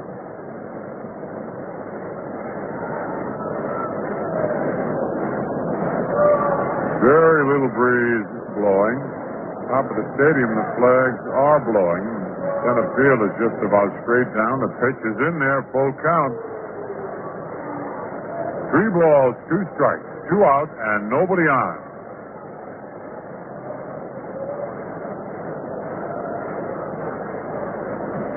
Bosman has had a lot of 3-2 counts on Yankee hitters, yet he has walked only 1 man. Here's the payoff pitch. Way high and outside, ball 4. Second walk given up by Bosman. That'll bring up Peterson. And you can see Bosman with his hands on his hips. He wanted to get Michael out so that he'd have Peterson leading off in the bottom of the 6th. But now Fritz is up there, batting .256. He has 11 base hits, 2 homers, 7 runs batted in. He likes that fastball. He seems to have a little bit of trouble with a breaking pitch. To hit, that is. Howard not holding Michael too close at first. Stretched by Bosman. Curve hit deep to right, but foul. He got that curve high and in, and Fritz really jumped on it, but way out in front, and way foul deep to right. Horace Clark on deck.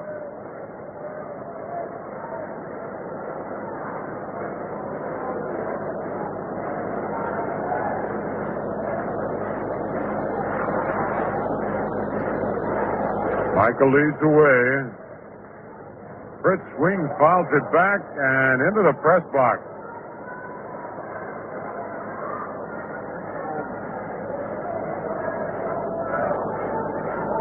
Red Foley of the New York Daily News. And Red's a pretty good ball player. If you saw the way he was built, you wouldn't believe it. He looks more like a bowler than a ball player, but Red is a pretty good ball player. Now the 2-strike pitch outside. 1 ball, 2 strikes.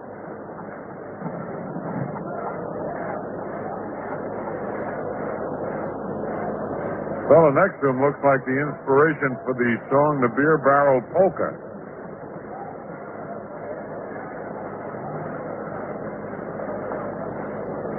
One ball, 2 strikes, 2 outs. A bounce to the first base, kick foul. Big Frank Howard up with it. Still 1 ball, 2 strikes, and 2 outs. And 2-1 the Senators lead.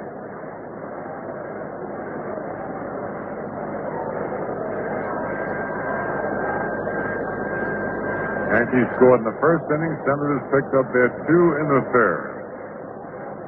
2 Senator runs unearned.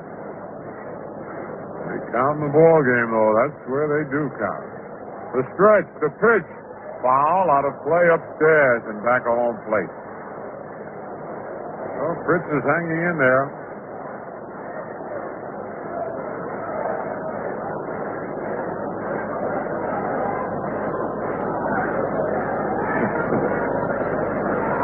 The sign over there. Maybe Howard's a firecracker, but we can stop his fuse. I don't get it, but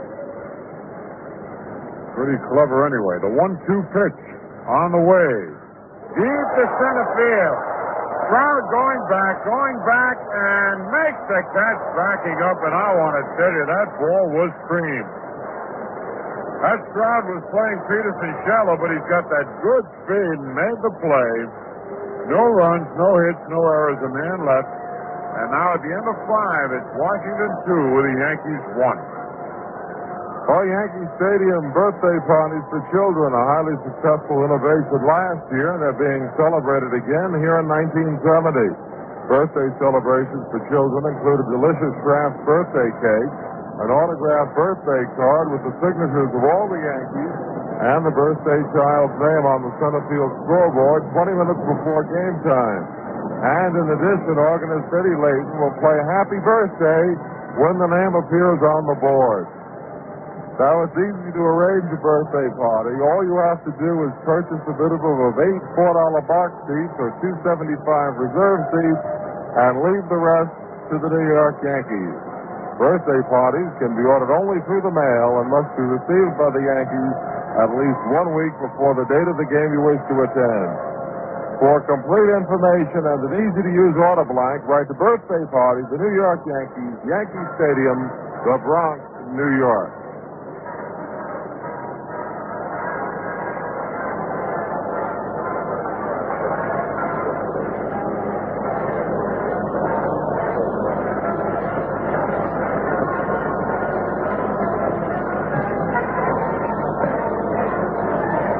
The Yankees trailing 2-1, and Frank Howard, who has bounced to third and single right to drive in the 2 Senator runs, will be the batter.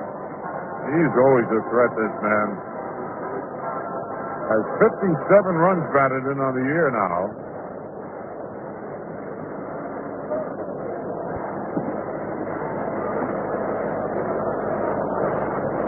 Every ball game his shirt is soaked through with perspiration.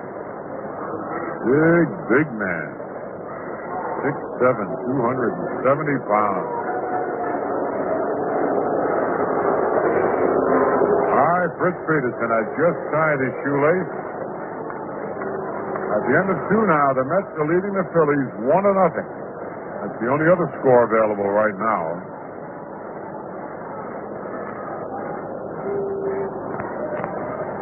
All right, Fritz Peterson ready.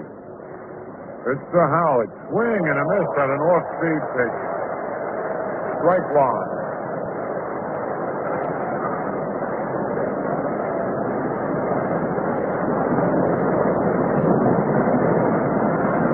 Nobody out, nobody on.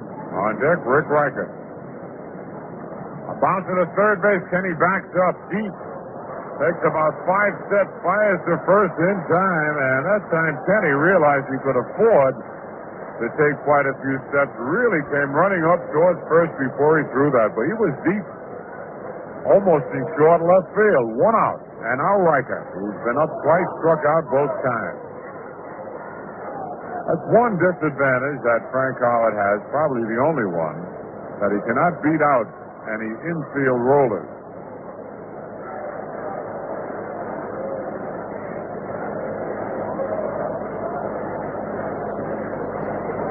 One out. Pitch to Reichert, hit foul and upstairs out of play. Strike one. Senators 2 and the Yankees 1 in the top of the 6th.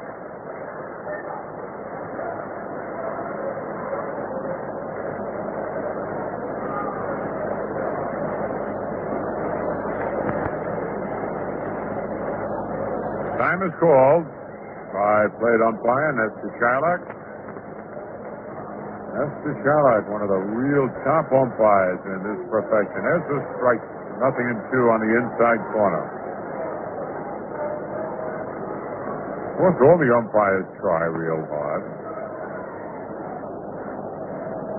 Just like ball players, some are better than others. The two-strike pitch, a curve, hit slowly down the third base line. Kenny has to let it roll in. Beautiful heads-up play by Jerry Kenny, who was playing Riker deep. A slow roller down third. It was fair till about 10 feet before the bag. Kenny almost picked it up barehanded, ran by it, and then it just rolled foul. Oh, man, still 2 strikes. The best play of the game, Phil. It was really a heads-up play. Where'd you get the coffee, Bob? Just went back and paid a quarter. You know, I'd have given you a quarter if you'd have brought me one. Up in Worcester, you know, they don't do things for other people. It's a nice town, but very close-knit town. They just do things for each other. All right, 0-2 the count. Boy, that coffee smells good. Swing and a miss. He couldn't check it. That's the third time that Reichert has gone down. Swing and a miss. He couldn't check it. That's the third time that Reichert has gone down on strikes. And it's just the 4th strikeout for Peterson. His other strikeout victim was Stroud. Here's Rodriguez. Popped to first, bounced to third. Even if he offered me a sip, Sandy, I'd be happy. Or a smell.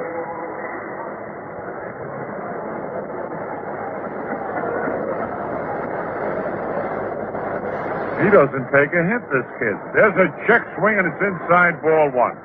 Forget it. I'll go up and get one myself, Bob. Well, I figured you were so loyal with our soft drink sponsor and our beer sponsor that... I know, but in between, you got to try the other sponsor stuff so that you know what you're talking about. You got to compare. I'll even lick the spoon that you started with. 2 balls, no strikes to count. 2 outs. Senators leading 2-1 here in the top of the 6th. Pitch to Rodriguez is low, 3-0. Now, Peterson has walked just one man. That was Tim Cullen in the 3rd inning, and that cost him. The only man he walked came around to score.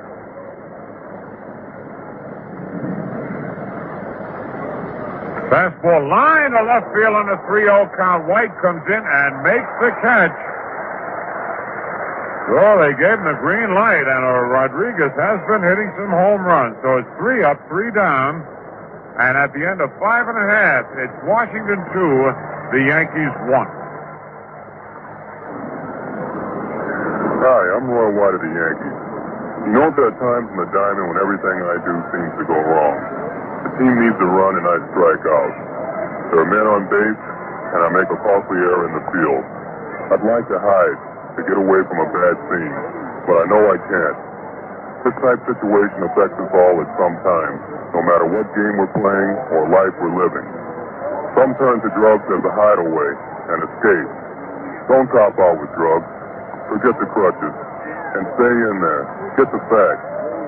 Write for a new booklet, Answers to Questions About Drug Abuse, from the National Clearinghouse for Drug Abuse Information, Box 1701, Washington, D.C., 20013.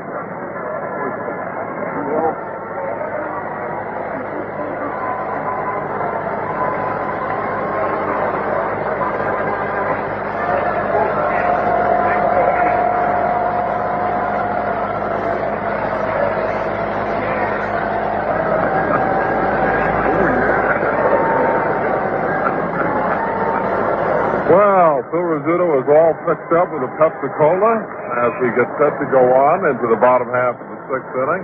Well, what do you expect? You got me with my tongue hanging out here with that nice cup of coffee, so I had to go and get Pepsi. Here's the sandwich man at the same time. We're really in business. Beautiful. All right, the Yankees will have the top of the order coming up. Clark, Kenny, and Mercer. Horace beat out an infield hit in the first inning and came around to score, and now the Yankee fans come alive. The Yankees trailing here 2-1. They're getting down late in this ball game. Bosman has allowed just 2 base hits as Clark takes a strike, and both those hits were in the first inning by the first 2 men in the Yankee order, Clark and Kenny. Since then, the only men to get on were by walks, and he's only walked 2. Line, and Clark hits the base hit, his second hit of the game. Grieve is up with it, fires it in. And I want to tell you, Horace Clark golfed a low curveball and hit a bullet.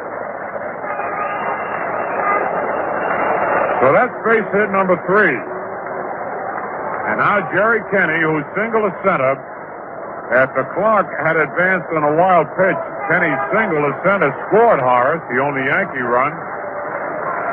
And we've got Eddie Layton on the ball again now. Eddie has been a lucky charm for the Yankees.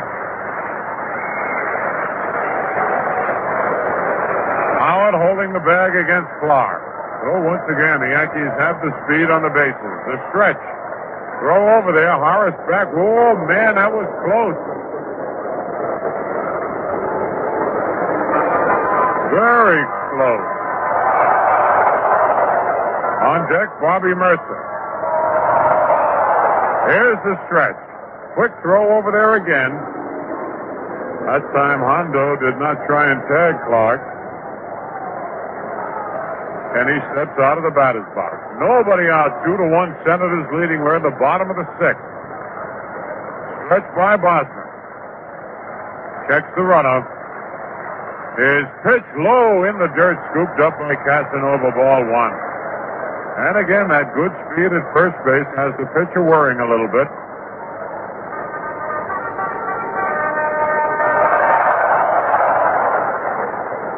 Well, Sandy Albert just solved it. As Bob Gamir's head was turned, he poured a little coffee in a Pepsi-Cola cup. What a combination.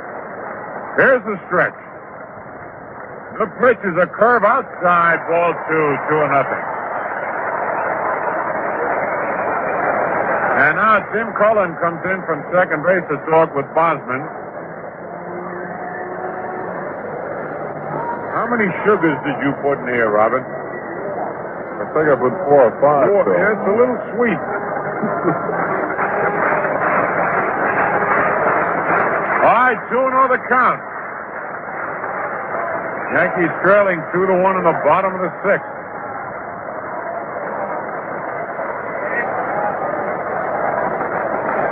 There's the stretch. The pitch, it's a strike. Kenny was taking all the way, and Clark was not going.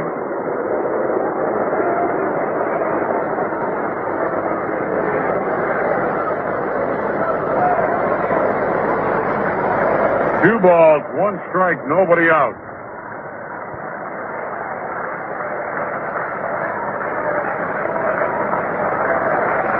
All right, the stretch now by Bosman. Clock's going. The ball is outside. Throw to second. Oh, what a throw. They got him. Oh, I want to tell you, this Casanova has got an arm. He fired a strike to Eddie Brinkman. And Clark, who was an excellent base runner, was out by about 10 feet. The second man he's thrown out, he threw Mercer out in the first inning.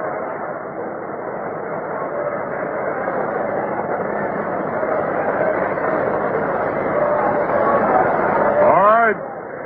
That's 1 big out. That's a 3-1 count now on Kenny.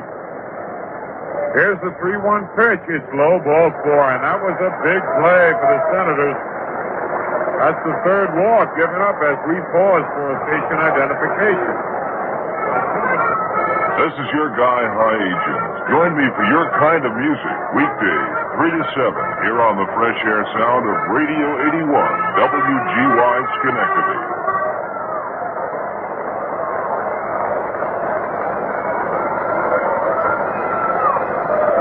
All right, Bobby Mercer, the hitter. Bobby bounced to second and then lined deep to right field. 1 out, Yankees trailing 2-1, bottom of the 6th. So Kenny gets a big lead at first base.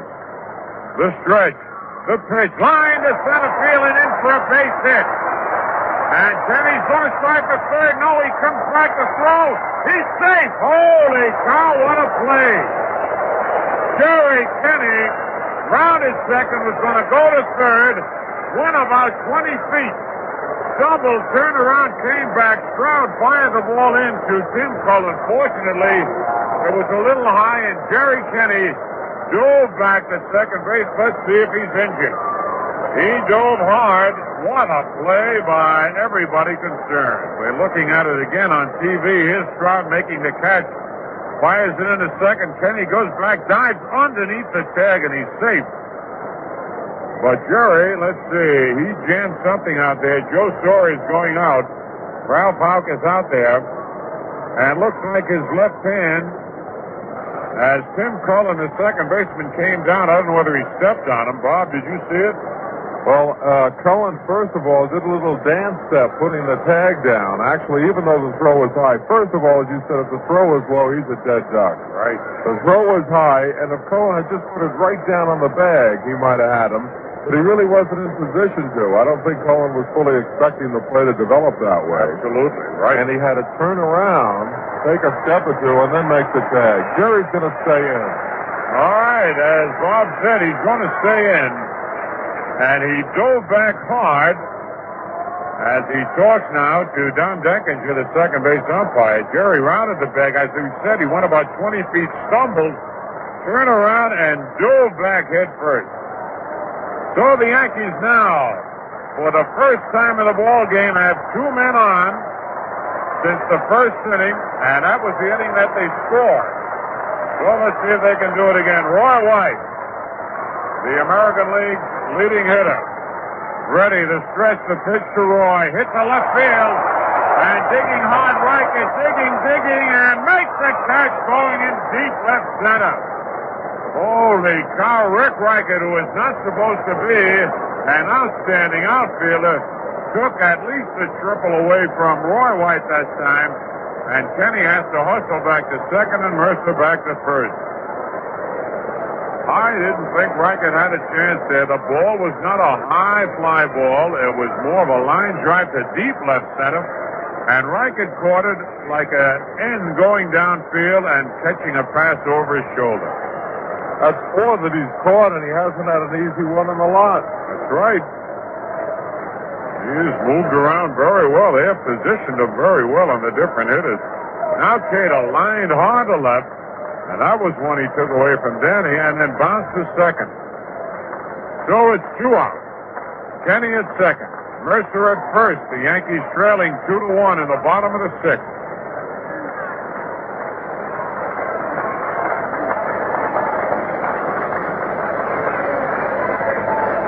They play Cater straight away. The stretch by Bosman. Pitch to Danny. A curve foul. Back on the screen. Out of play. Strike 1.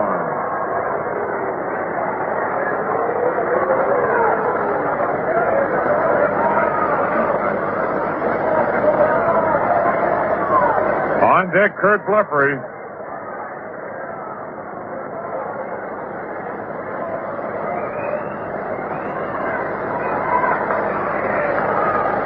Two out. 1 strike on Danny Cater. And the Yankees trail 2-1 in the bottom of the 6th. Mercer leads off first. Kenny off second. Pitch by Bosman is low. 1 ball, 1 strike. Bosman's been throwing that sidearm more to Cater. Obviously, he's the only right-handed batter in the lineup, but he likes to go sidearm on Danny. We saw Danny hit one of those for a base hit. I think it was yesterday or the night before. That's right. Danny will not be fooled nearly as much as any other right-handed batter on the Yankees because he goes with the pitch. 1 ball, 1 strike, 2 out. Bosman ready. The runners lead off first and second. His pitch low and inside, 2-1.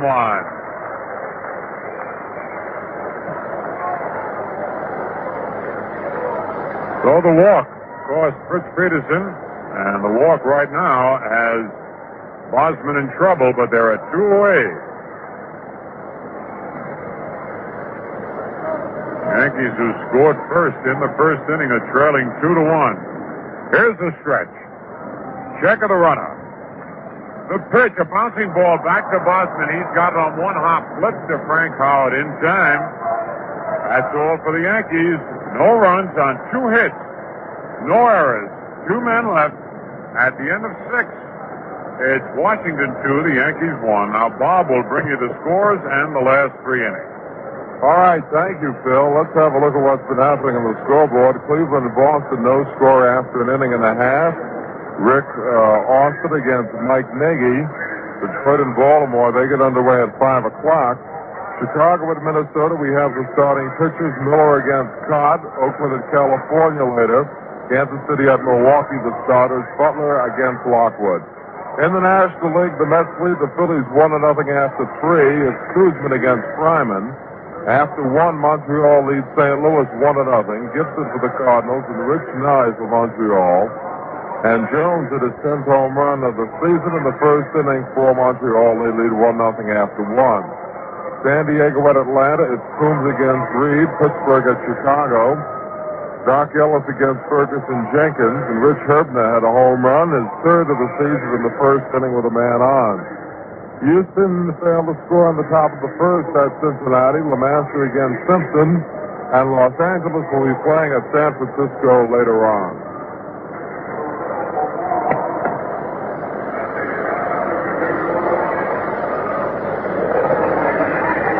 Well, we go to the top half of the 7th inning here at Yankee Stadium. The starting pitchers are still around, Fritz Peterson and Dick Bosman, and the Senators have a 2-1 lead on the Yankees. Yankees scoring in the first inning on a single by Clark, went to second on a wild pitch and scored on a single by Jerry Kenney. And the Senators' 2 runs are unearned. They got them in the 3rd inning. Paul Casanova leads off here in the top of the 7th. He takes a curveball low for ball 1 from Fritz Peterson. In the 3rd inning with 1 out, Tim Cullen drew a walk on the 3-2 pitch. Dick Bosman, the pitcher, got a single to center. And Ed Strauss struck out for the 2nd out. Here's the pitch. In there, and it's 1-1. Then Gene Michael made an error on a ground ball by Ed Brinkman to load the bases. And Frank Howard did a line drive. Base hit to right field to score the 2 runs. The 1-1 pitch. Casanova swings. It's a high fly ball to left field. Roy White going over. It's well hit, but White is there. Fading back, and he makes the catch for the 1st out. 1 up and 1 down on the top of the 7th. Fritz Peterson has been masterful. In the other innings, it was just that 1 inning, and it was the base hit to the pitcher that got him in trouble. Just as the home run by the pitcher, Les Kane, got him in trouble in Detroit earlier this week. 1 out, and here's Tommy Grieve. Grieve, the newest member of the Senators, is grounded to short and bounced to 3rd. Grieve takes the curveball inside for ball 1. Grieve was belting him out of here in batting practice. Played for Denver last night, hopped on the plane into New York, and then over to Yankee Stadium. 1-0 the count. Peterson delivers to the right-hander. A big curve that drops in for the call strike, 1-1. This is the most effective that we've seen Fritz Peterson in quite a while. He has a 10-4 record, but his win mark seems to be stuck at 10. Here's the pitch. Check swing, ground ball out to second. Clark with it knee high. The throw to first, 2 out. Fritz has had it in this ball game, but it's been those 2 unearned runs. The Yankees have had many chances, but they haven't been able to get even. 2 out. Here's Tim Cullen, who scored the 1st run. He walked in the 2nd and singled in the 5th, so the number 8 hitter has yet to be retired by the Yankees. Senators have a pretty good bullpen in Pena and Knowles. And the way the Yankees have been hitting Bosman, There's a curve low for ball one. Ted Williams will probably not waste too much time if the Yankees get him on again. We're in the top of the seventh, and the Senators lead 2-1. Fastball hit on the ground to third. Kenny backs it up, knocks it down. Long for the first. Gonna be close. Out at first. Nice play by Jerry Kenny, and the Sards retired. No runs, no hits, no errors, and nobody left on. And after 6.5, it's the Senators 2 and the Yankees 1. Well, that was quite a play by Jerry Kenny. Backhanded that ball behind the bag at third, lost it, had to take it up again. Fired it quickly to Cater. Bit of an argument from Coach Nellie Fox on the call down at first base. Lots of play stands. Hey, speaking of stands, the Yankees have a stand coming up after the All-Star game right here at Yankee Stadium. It will open up with a July 16th afternoon doubleheader with the Oakland A's. Then a Friday night game with Oakland and a Saturday afternoon game with Oakland on the 18th. Then the California Angels will be coming in to open a 3-game set on Sunday, July 19th with a doubleheader.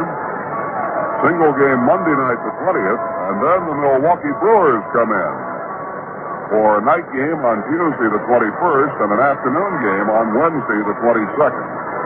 So on the Yankees' next homestand, you have opportunities to see baseball in the daytime or at night just about evened up.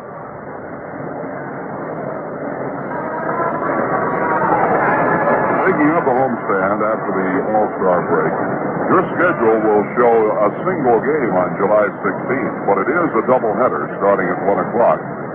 Earlier this year, Oakland rained out of a game here at Yankee Stadium, so that rain out will be made up as part of an afternoon doubleheader at 1 o'clock on Thursday, July 16th.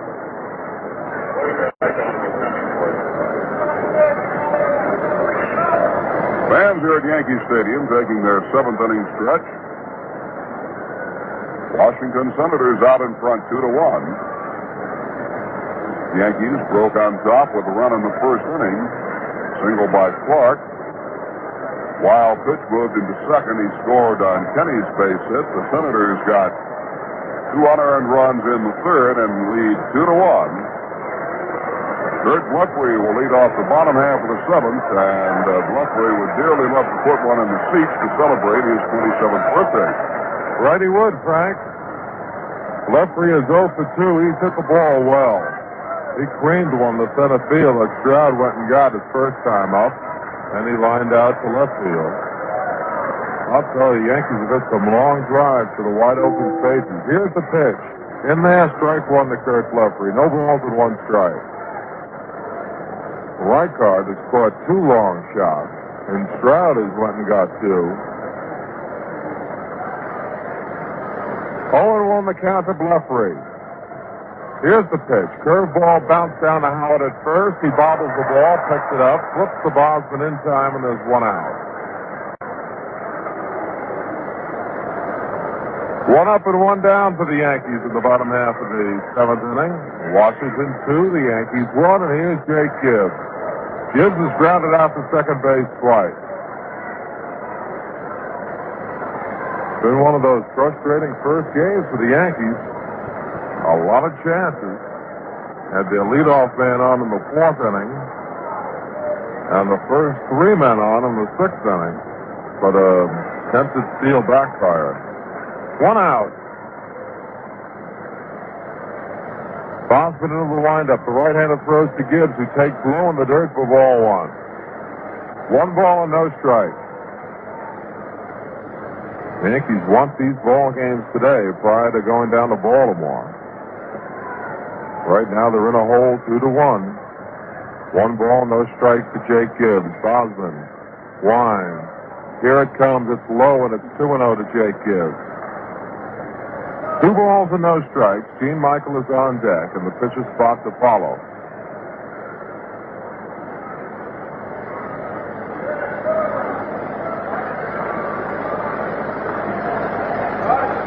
Jake has had the big hit in the last 2 Yankee victories up there. The windup and the pitch. Way outside, and it's 3 balls and no strikes. So Gibbs will probably be looking this one over. They're tying one at the plate in the bottom of the seventh.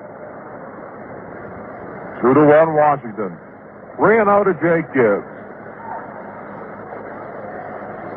Bosman into the windup. He throws. Down the pipe, strike one. 3-1 to Gibbs.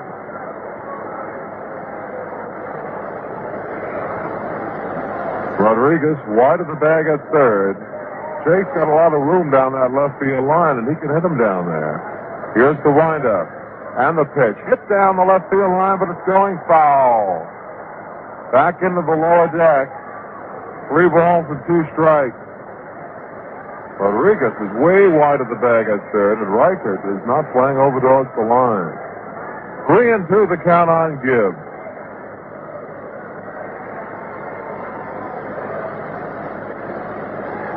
Bosman missed with the first 3. He's come in with the next 2.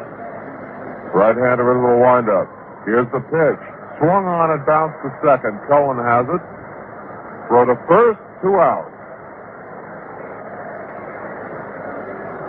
2 up and 2 down, and Gene Michael coming out.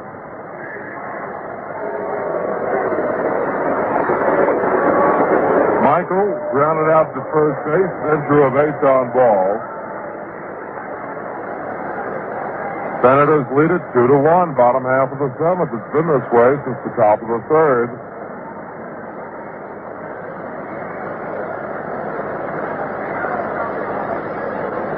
Bosman into the windup. The pitch. Michael swings and misses strike one. Gene has 1 home run. He hit it out in Chicago. And he hit it left-handed. Pete Ward is on deck for the Yankees. In the event that Michael gets on, he'll be pinch hitting for Fritz Peterson. Now we're going to have a new baseball. No balls and 1 strike. In the bottom of the seventh, the Senators lead it 2-1. The Senators have only had 5 complete games this year.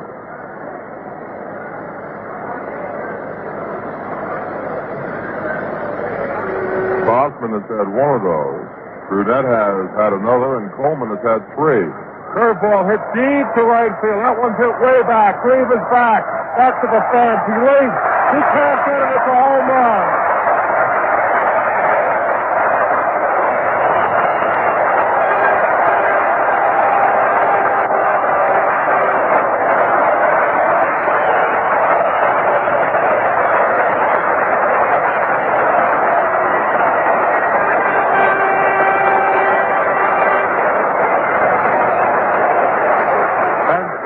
Frank, the GOAT is third hero. Gene Michael feels a lot better now because his error, as you said, Bob, had allowed the Senators to score their 2 runs. And now he comes back with a home run to tie it up. And Fritz Peterson now will bat for himself with a score tie. And lightning has struck at the stadium when you at least expected. We just finished telling you that Michael has had 1 home run. Peterson batting for himself takes outside for ball 1. So the Yankees get off the hook here in the bottom of the 7th inning, and it's a brand new ball game. That didn't get in by much, and Reeve gave it the old try. Here's the windup and the pitch. Outside for a ball, and it's 2-0.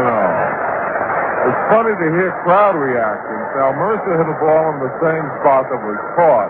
Didn't go as far, and yet there was far more yelling as the ball was going out because the fans were more or less looking for a Mercer home run.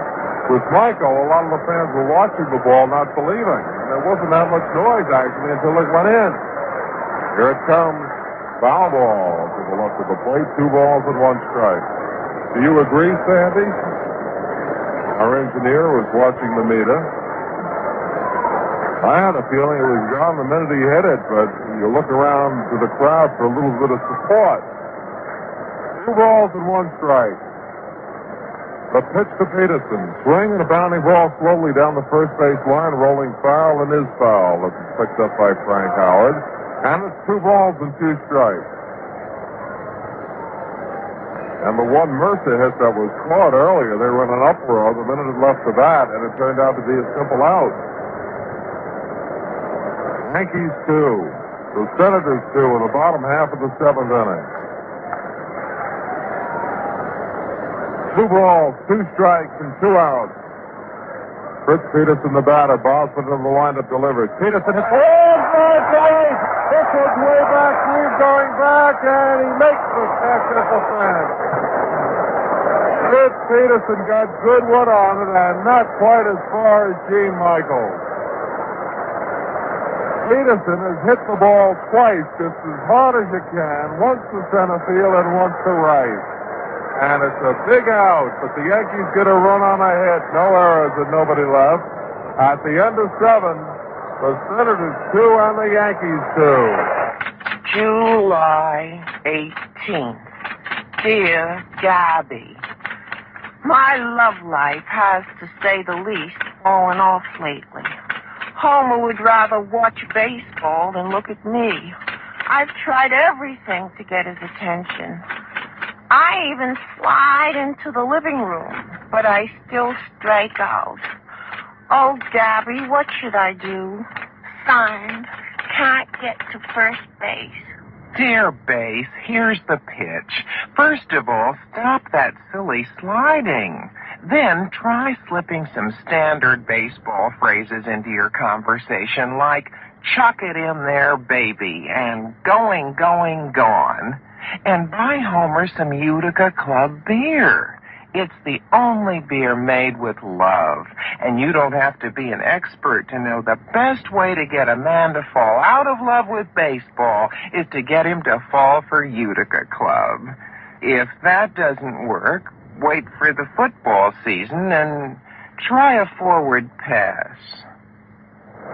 Well, the home run for Gene Michael that tied the game up was his second of the year. His other home run was hit off Jerry Janeski of the White Sox up in Chicago on June 17th. And Mike Epstein comes out now to bat for the pitcher, Dick Boston. Epstein swings a very potent bat at times, and it looks like he's got a brand new one up there, multi-colored. Barrel end of it looks very dark, and the handle is light-colored. Same type of bat Epstein gave to Kurt Blefary earlier this year. Kurt used it a time or two and decided he didn't like it. So we'll see what he does. Here's Bob. Okay, Frank. Top of the 8th inning, Epstein batting .256, always a threat. Peterson delivers, sidearm curve outside for ball 1. But Ted Williams putting up a left-handed pinch hitter, even though it's a lefty pitcher. Epstein always a threat for the long ball. Peterson winds, overhand, fastball is low, and it's 2 balls and no strikes. It's a tie ball game on the top of the 8th. The Yankees and the Senators. They're even in the series, 1 game apiece. This the first game of the doubleheader. The windup, here it comes. Swing and foul ball behind home plate, 2-1. 2 balls and 1 strike. Cleveland has jumped ahead of the Red Sox, 1-0 after 2. The Red Sox, despite all their pitching problems earlier, are only 8 games out of first place. Here's the windup and the pitch, high and tight, 3-1. When Ted Williams plays his right-hand hitting lineup, which he is today, he does not have a right-hand hitting pinch hitter left on the bench. That's why we have the left-hander Epstein up there. 3 balls and 1 strike. The windup and the pitch. Swing and a pop-up foul going into the upper deck and out of play. 3 balls and 2 strikes. The Yankees have their left-handed hitting lineup in, and let's see, they still have Jim Lytle available as a left-handed pitcher. And Frank Tepedino. And Pete Ward. Oh, man. Here's the windup and the pitch. Swing and a bouncing ball to first base. Cater has it. Takes it off the shoe top, steps on the bag, and there's 1 out. I guess it's when the Yankees have their right-handed hitting lineup in that they could be a little short of pinch hitters, too, in the right-handed. That's right. They have only Ron Hampson as a right-hand pinch hitter when the right-hand lineup plays. We'll see the right-hand hitting lineup in the second game, I'm sure, with Jim Schellenbach going, and we could have our first look at Bobby Mitchell. Ed Stroud steps in with 1 out.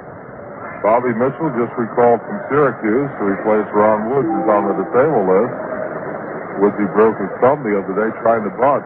Here's the pitch. Stroud. It's a bouncing ball slowly out to short. Michael has it. Long throw to first. Got him. 2 outs.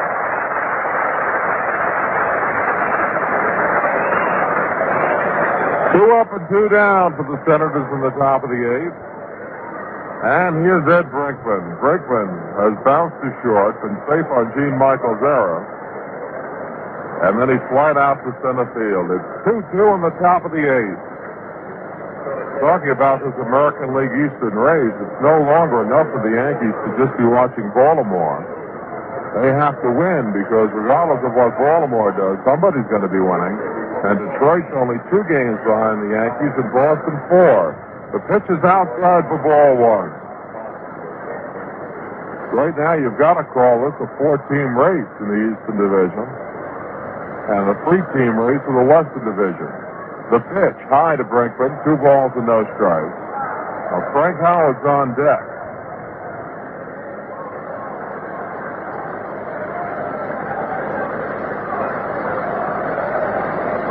2-0 the count, 2 outs, tie game in the 8th. Here it comes, in there for the called strike. Just got it in below the shoulders. 2 balls and 1 strike.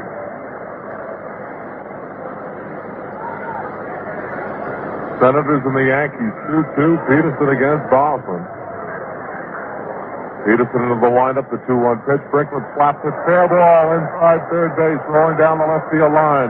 Roy White plays it off the fence. Brinkman on his way to second. White throw to second. Brinkman flies. He's safe.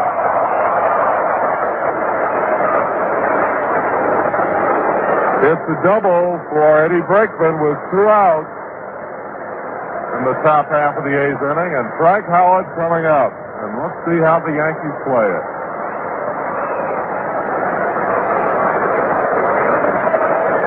That's only the 4th hit for the Washington Senators, and the Yankees are going to walk Frank Howard. There's ball 1 outside. The next batter is Rick Reichart, who has struck out 3 times. There's ball 2. Watching that play on the television playback as they intentionally walk Frank Howard. Brinkman's double. It was a fine throw by Roy White in left field and a good decoy by Gene Michael, the shortstop.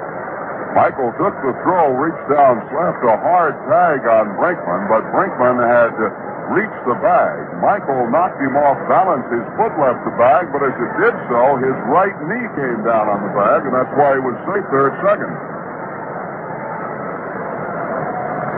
Howard is down to first base. Howard knocked in all the Senator runs yesterday, and so far he's knocked in their 2 runs today.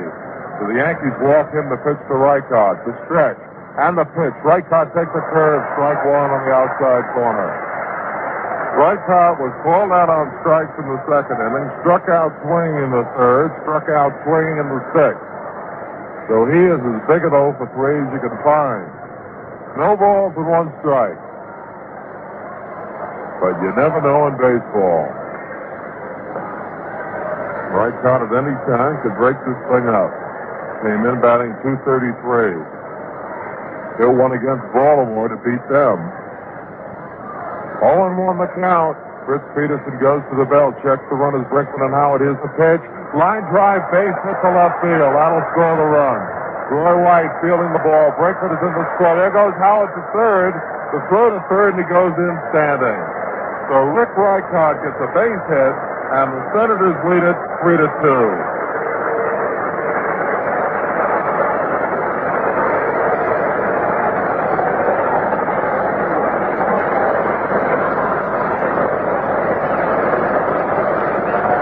Still 2 men out for the Senators, and Aurelio Rodriguez will be the batter. Reichert might have pulled a muscle or something running down to first base, because Del Unser was going to come in to run for him. In the meantime, the trainer is having a look at Reichert. So Reichert leaves the game. Del Unser running for him.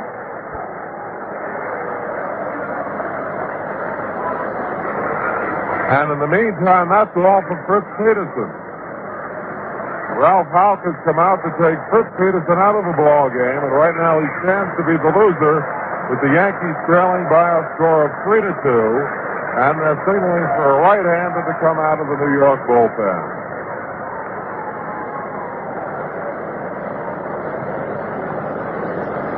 Senators have taken the lead. There were 2 outs and nobody on. Brinkman doubled just inside third. They walked Howard intentionally, and Rick Reichard hit an 0-1 pitch, a solid line drive base hit to left center field. So we'll have to wait and see who the new Yankee pitcher is. Possibility of Lindy McDaniel or Jack Aker. Aker pitched yesterday and McDaniel the night before. Is it Aker? Jack Aker coming on the pitch for the Yankees. Okay, Bob. So Peterson, after striking out Reichert 3 times, and ahead of him, no balls and a strike, gave up the base hit that puts the Senators in front. Peterson goes 7 and a third innings. He's allowed 7 2/3 innings. He's allowed 3 runs, 5 hits. Walked 2, 1 intentionally, and he struck out 4.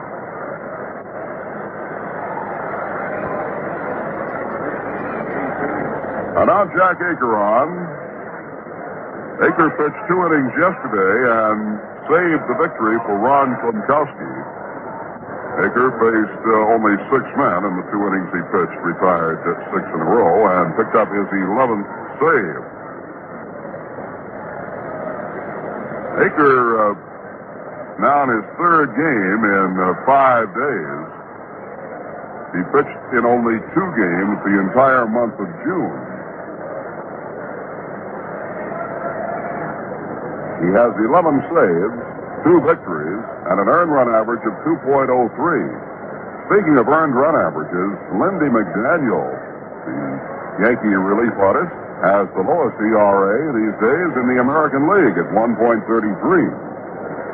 As Aker takes his warm-up throws on New York Yankee baseball, we pause for station identification. This is Harry Downey bringing the Upside Downey game your way weekdays 10 to 3 here on the Fresh Air Sound of Radio 81 WGY Schenectady.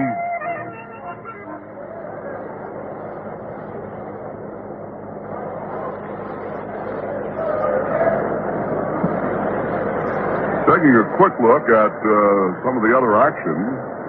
Kansas City failed to score in the first at Milwaukee. The Brewers batting against Butler. And let's see, Chicago and Minnesota scoreless in the bottom half of the second. Cleveland leads Boston 2-0 at the end of 3. Home run by Greg Nettles in that ball game. And Detroit at Baltimore won't start for another 2 hours in Baltimore. A single game starting at 5 o'clock. We're ready for more action here in the 8th inning, and here's Bob Gamere. Aurelio Rodriguez will be the first batter to face Jack Aker. 2 outs.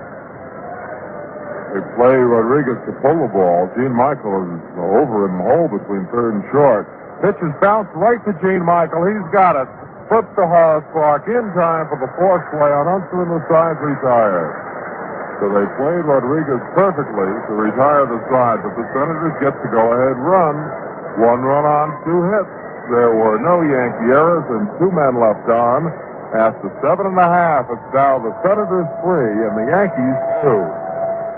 Straight from the Daytona International Speedway come the world's greatest stock car drivers to race at the Albany Saratoga Speedway.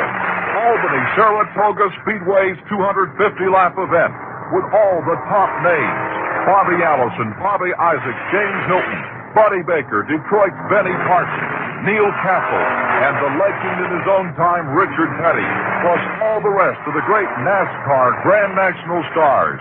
Tuesday, July 7th, the Albany Saratoga Speedway 250-lap event. 1969, 1970, Grand National cars in their only 1970 New York State appearance. Time trials at 7:30. Biggest race of the year with the biggest auto racing names of the decade at 8:30. Tuesday night, July 7th. Make your plans to see the Albany Saratoga 250. Don't miss it. Tuesday, July 7th in Case of Rain, the Albany-Saratoga 250, will be held Wednesday, July 8th. Albany Saratoga Speedway, Route 9, Malta, exit 12 off the Northway. The new pitcher for the Washington Senators will be their ace reliever, Darrell Knowles. Knowles has won only one game. He has lost 6. However, he has registered 16 saves, and he has the second lowest earned run average in the American League. Knowles is second to Lindy McDaniel with a 1.38 ERA. So Knowles will try to stop the Yankees in the 8th and 9th innings. The pitcher of record for the Senators is Dick Bosman. I was just chuckling because Knowles wanted an exchange of baseballs. He flipped one in toward the catcher, Paul Gazzanova, who had his glove off, and at the same time, plate umpire Nestor Shylock was throwing the new ball to Knowles, and Knowles had his glove off. They're both rolling around for a minute. First pitch to Horace Clark, strike one, it's called. No balls and 1 strike. Top of the order up for the Yankees. Clark is 2 for 3. Knowles wastes no time. He delivers. Clark checks the swing. It's outside, 1-1. Del Hunter is out in left field. He ran for Rick Rykoff, so he'll be batting in Rykoff's position in the batting order. Here's the windup and the pitch. Clark swings and pops it up into short center field. Going back is Brinkman, the second baseman. Fading back, and he makes the catch. 1 out for the Yankees in the bottom half of the 8th inning. 1 up and 1 down as Jim Cullen, the second baseman, corrals the little pop fly. And we're going to have a pinch hitter for Jerry Kenney. Ron Hansen is coming up to pinch hit for the left-handed hitting Jerry Kenney. Kenney did the job today against the right-hander. He singled and walked twice. So he had a perfect afternoon. Ron Hansen, who's been very adept at getting on base, and he drew a walk the other night against Darrell Knowles. He'll be pinch hitting right now. Hanson's average is only 186, but he's had 15 bases on ball.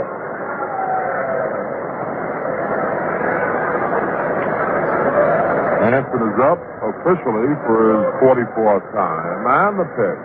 Strike 1, sidearm curveball. Hanson has had 7 walks as a pinch hitter. Senators have taken the lead 3-2. Bottom half of the 8th inning and 1 out. 3 runs, 5 hits, no errors for Washington. 2 runs, 5 hits, and 1 error for the Yankees. The Yankees got even on Gene Michael's home run with 2 outs in the 7th. And the Senators got a run on the top of the 8th. And now Darrell Knowles is on to try and protect it. Here's the pitch. Hanson swings and belts it foul into the upper deck. Way back. In fact, it's on the roof and out of the ballpark. No balls and 2 strikes. Bobby Mercer on deck. Senators leading 3-2, top of the 8th. The windup and the pitch. Hanson swings, line drive in the left field, coming on his Hunter. He can't get it. Hunter plays the ball on 1 hop, throws into second, and Ron Hansen, a pinch hit single. And the Yankees have the tying run on first with 1 out here in the 8th inning. That is Hanson's first hit as a pinch hitter. He had gone 0 for 13, but as Bob told you, he had walked 7 times as a pinch hitter. So he had an on-base percentage of .350. So Hanson is on with 1 out, and Bobby Mercer will be the batter. Bobby Mercer steps in. Mercer is 1 for 3. Got a single his last time up. Prior to that, he bounced into a fourth play, and he flied out deep to right field. Senators lead at last, score 3-2, bottom of the 8th inning. The fans coming alive. Here's the pitch. Line drive on 1 hop to second. Cullen over to Brinkman for 1. The throw to first base. Bobby hit it right on the nose, but a line drive right at the feet of Cullen. The Senators get the fourth play. 2 outs, and Roy White will be up. White is grounded to first. hit a little dribbler down off the mound, which was picked up by the catcher Casanova, and he made the play. And his last time up, hit the ball deep to left center field, but it was a big out. 2 outs, runner on first, throw to first, no dice. It'd be very difficult to steal off Darrell Knowles. He has a fine move, and you can hardly tell when he's going to throw the ball. He believes in quick pitching the batters if he gets a chance. 2 outs. Mercer with the lead. The pitch to White. Swing and a miss, strike one.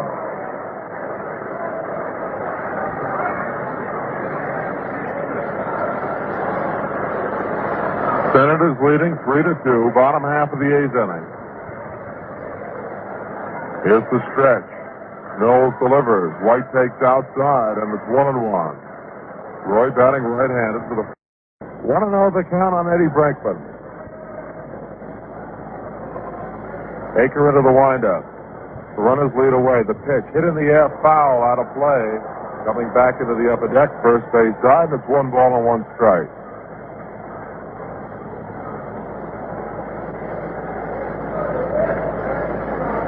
One and one the count, and Jake Gibbs goes out with the new ball to talk to Jack Aker. Aker has done an outstanding job for the Yankees, as you well know.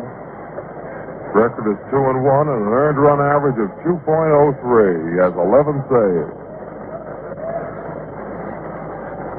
Came on in the 8th inning with first and third and 2 outs. Got the final out on 1 pitch.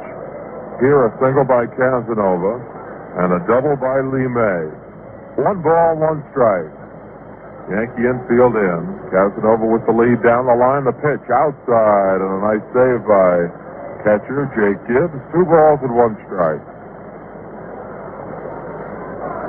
The Yankees would not be too concerned if they lose Tim Cullen, because they'd have the pitcher coming up with the bases loaded, and it would be a force play at every base.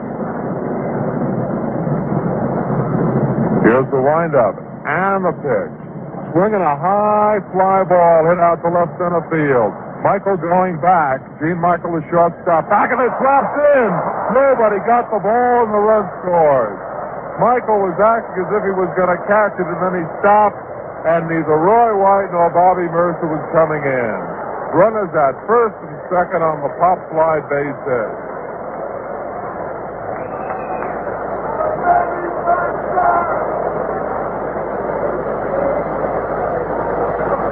The ball dropped right among the 3, Mercer, White, and Gene Michael, and the Senators lead 4-2. It's an RBI for Tim Cullen. Darrell Knowles, the batter, is 1 for 11. Batting average of .091.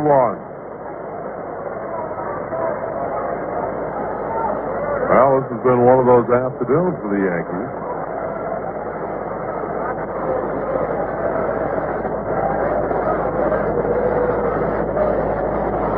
Yankee infield playing for the bunt with nobody out. The stretch. Knowles squares around, bunts the ball. Third base side. Aker up with it. No, Gibbs has it. Throw to first in time, and the sacrifice works perfectly. Horace Clark received the throw at first, so there's 1 out, and runners on second and third. Back to the top of the order, Ed Stroud. It's been a while since the Yankees have been able to win the first game of a doubleheader. They lost the first game to Boston, lost the first game to Cleveland. Last time the Yankees won an opener was May the 24th against the Indians. Now an intentional walk to Ed Stroud.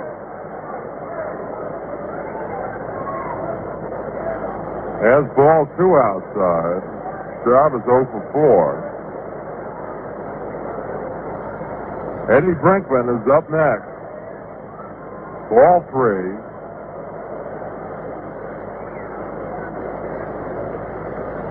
And ball 4. So the bases are loaded.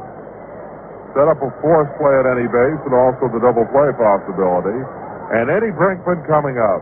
Brinkman was the villain for the Yankees last inning. The Yankees had 2 outs, nobody on, in a tie game. And Brinkman hit the ball right over third base for a double. Came in to score on a single by Rick Rycott. 1 out and the bases loaded.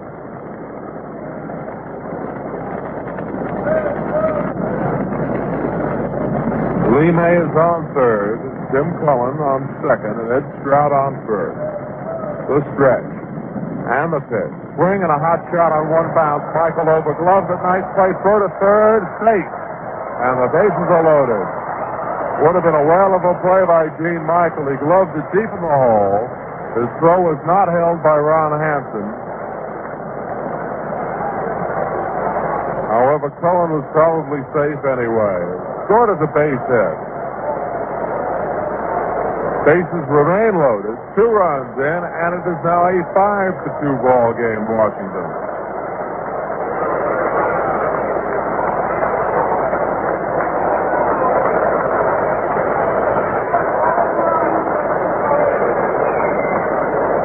And Frank Howard steps in. The bases are all loaded, and Frank is the batter. He has 2 RBIs already. 1 out. Howard, the 7th man to bat in this inning. The windup in the pitch. Low ball 1. To the last batter, Jack Aker was going to the stretch. He is now winding up. And Frank Howard is winding up. Bases loaded. The windup and the pitch. Howard swings. Line drive up the middle of the base hit. Almost hit the runner. Coming in from third base is Cullen. Here comes Stroud to the plate. He scores. Runners on first and third. It's 7-2 Washington. And 2 more RBIs for Frank Howard.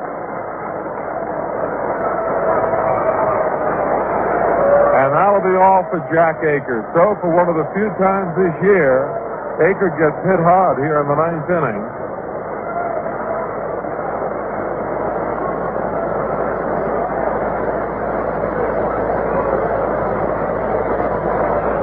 And still he might have been out of it, except for that pop fly single by Tim Cullen.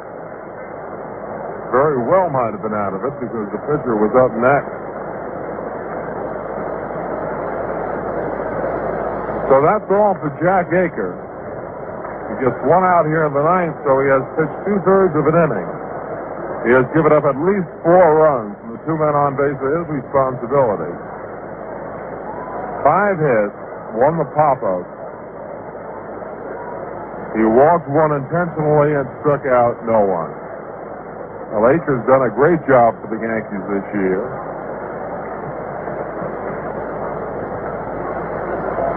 But today he will have his earned run average hurt a bit, as the Senators have scored at least 4 times here in the top of the 9th. Steve Hamilton will be coming on to pitch to Dale Unser. Elsewhere, Detroit at Baltimore, they'll be beginning at 5 o'clock. Cleveland leads Boston 2-0 after 3.5. It's Austin against Boston. Rick Austin, the pitcher for Cleveland, and Mike Nagy for the Red Sox. Greg Nettles hit his 11th home run of the year in the 3rd with nobody on. Minnesota leads Chicago 1-0 after 2.5. Miller against Cott. Kansas City and Milwaukee no score after 2. It's Butler against Lockwood. Oakland and California later. The Mets lead the Phillies 3-2 after 5.5. Kuzman against Fryman. Montreal leads St. Louis 2-0 after 4.5. Gibson against Nye. Jones is hit number 10 and Fairley is hit number 7. Atlanta leads San Diego 3-1 after 3. Coombs against Reed. And Rico Carty is hit number 21. He hit it in the 3rd with a man on. Pittsburgh leads Chicago 3-1 after 2.5. Doc Ellis against Ferguson Jenkins. Rich Hebner hit number 3 in the 1st with a man on. Houston and Cincinnati no score after 3.5. LeMaster against Simpson. Los Angeles and San Francisco later.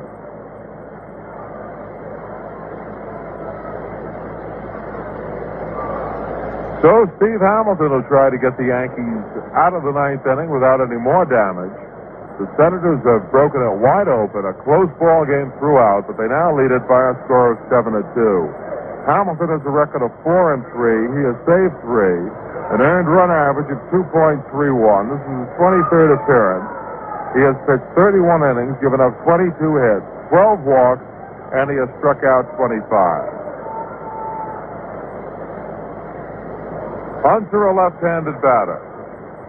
Eddie Brinkman on third, Frank Howard on first. The pitch is a curveball in there for the call, strike one. No balls and one strike. As it stands right now, both starters are the pitchers of record, Bosman for Washington and Peterson for the Yankees. The 0-1 delivery.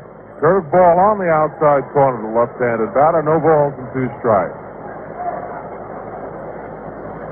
Second game pitchers figured to be Schellenbach for Washington and Wazlewski for the Yankees. No balls, two strikes, one out. Here's the pitch. Hunter swings. Line drive down the left field line. Will be in if it stays fair, but its flight is foul into the seat. Senators 7 and the Yankees 2, top of the ninth. No balls and two strikes. The count on Del Hunter. Hunter is up for the first at-bat. Rick Reichard got the big hit in the game in the 8th inning. A single to put the Senators ahead. Then he left for a pinch runner, Hunter. Hunter up with an 0-2 count. Sidearm curve, low and inside, 1 ball and 2 strikes.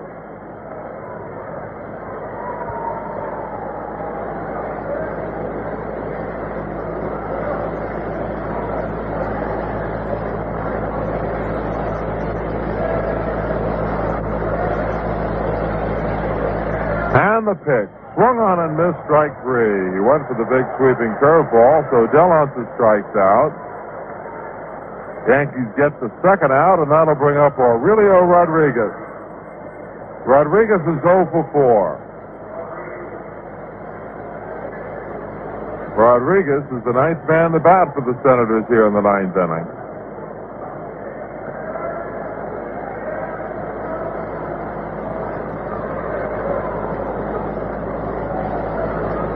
Steve Hamilton goes to the bell.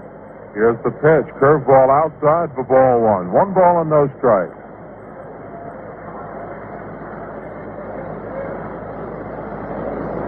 Yankees dearly wanted to take 2 today before going down to Baltimore.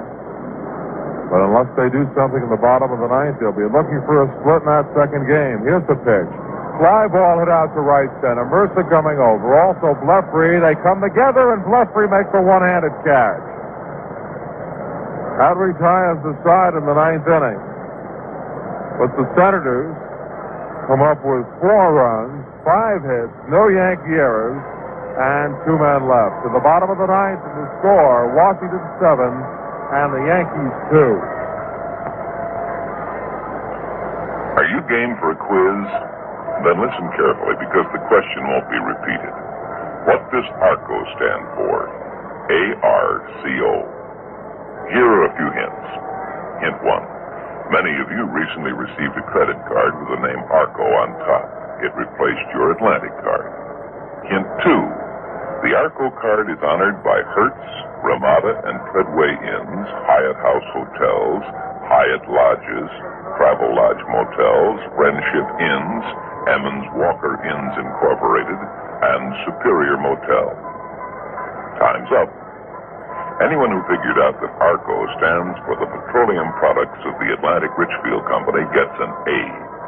You see, when the Atlantic Richfield Company was formed, it made sense to have one national credit card good at thousands of service stations coast to coast. The name selected for the card was ARCO. And if you'd like to carry one, applications are waiting for you at all Atlantic stations. If there are no more questions, then class is dismissed.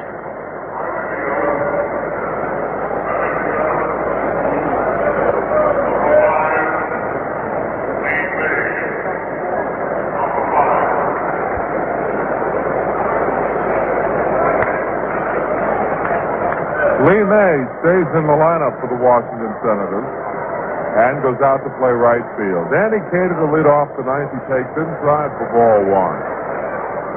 Senators lead at 7-2. Cater is up. Munson is on deck. Here's the windup in the pitch. Swing and a foul ball, and it's 1 ball and 1 strike. Darrell Knowles came on in the bottom of the 8th inning. The Senators ahead by 1. He got the Yankees with just 1 base hit by Ron Hansen. Now he has a much easier task with the Senators up by 5. Here's the pitch to Cater. Swinging a bounding ball out to shortstop. Brinkman gets it on a head-high bounce. The throw to first, and there's 1 out. 1 up and 1 down for the Yankees, and Thurman Munson will pinch hit for Blefary.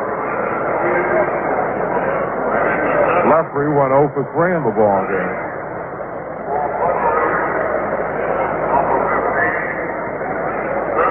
Munson, who will probably catch the second game for the Yankees, has a batting average of .257. John Ellis has come out on deck, and he'll be pinch hitting for Jake Gibbs. The windup in the pitch. Munson takes a curve inside and low for ball 1. 1 ball and no strike. Cleveland and Boston now 2-2 after 4 as the Red Sox have tied it up. The windup and the pitch. On the inside corner for the called strike, and it's 1-1. 1 ball, 1 strike, and 1 out.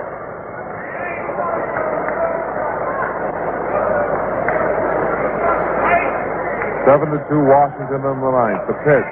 Line drive hit down the right field line. Going to be in there for a base hit. The ball bounces into the stands for a ground rule double.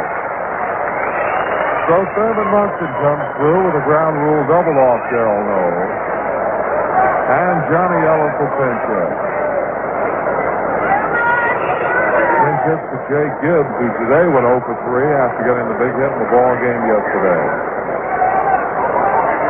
Johnny Ellis has a batting average of .210, 3 home runs, and 3 doubles. Big John the batter. Munson takes an uncontested lead off second. Darrell Knowles to the belt. Here's the pitch. Swung on, popped up foul, coming back and out of play. Into the upper deck. Strike 1 and back down as somebody makes an error.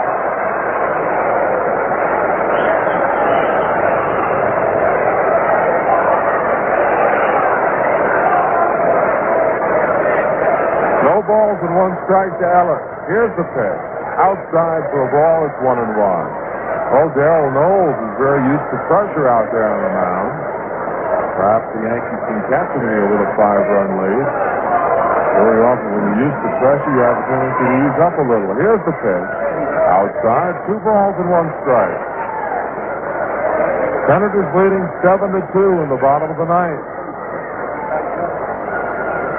First game of the doubleheader. The stretch and the pitch. Swinging a foul ball back on the screen, and it's 2 balls and 2 strikes.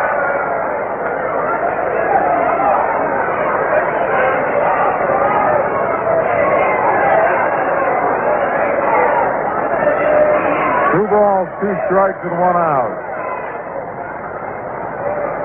Thurman Munson on second, bottom of the 9th. The Senators leading by 5. Darrell Knowles pitching to Johnny Ellis. Knowles to the belt. Here's the pitch. Swinging a foul ball. Got it right in on the hands and fouled it behind the plate. 2 balls and 2 strikes. Senator outfield vastly revised from the start of the game. Del Unser now on left in place of Rick Reichert. Ed Stroud remains in center, and Lee May in place of Tommy Grieve in right. Here's the pitch. Ellis lines it foul and into the seat, deep to left field. I tell you, Ellis has gotten his swing back. He's been pounding the ball for the Yankees, and we'll get a chance to see him in the second game of the doubleheader. 2 balls, 2 strikes, and 1 out.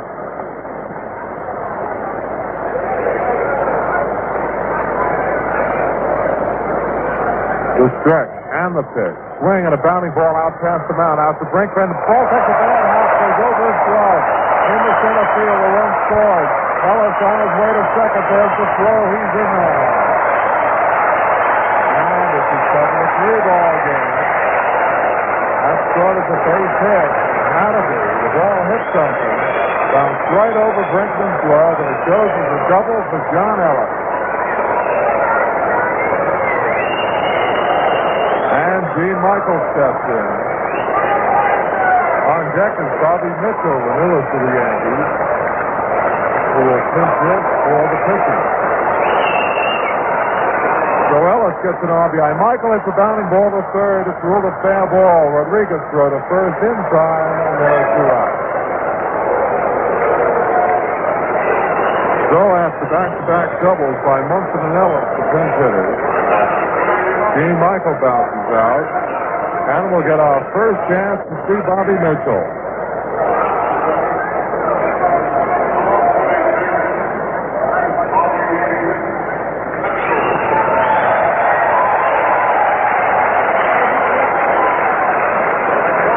Bobby Mitchell, the newest member of the New York Yankees, just brought up from Syracuse with Ron Woods on the disabled list.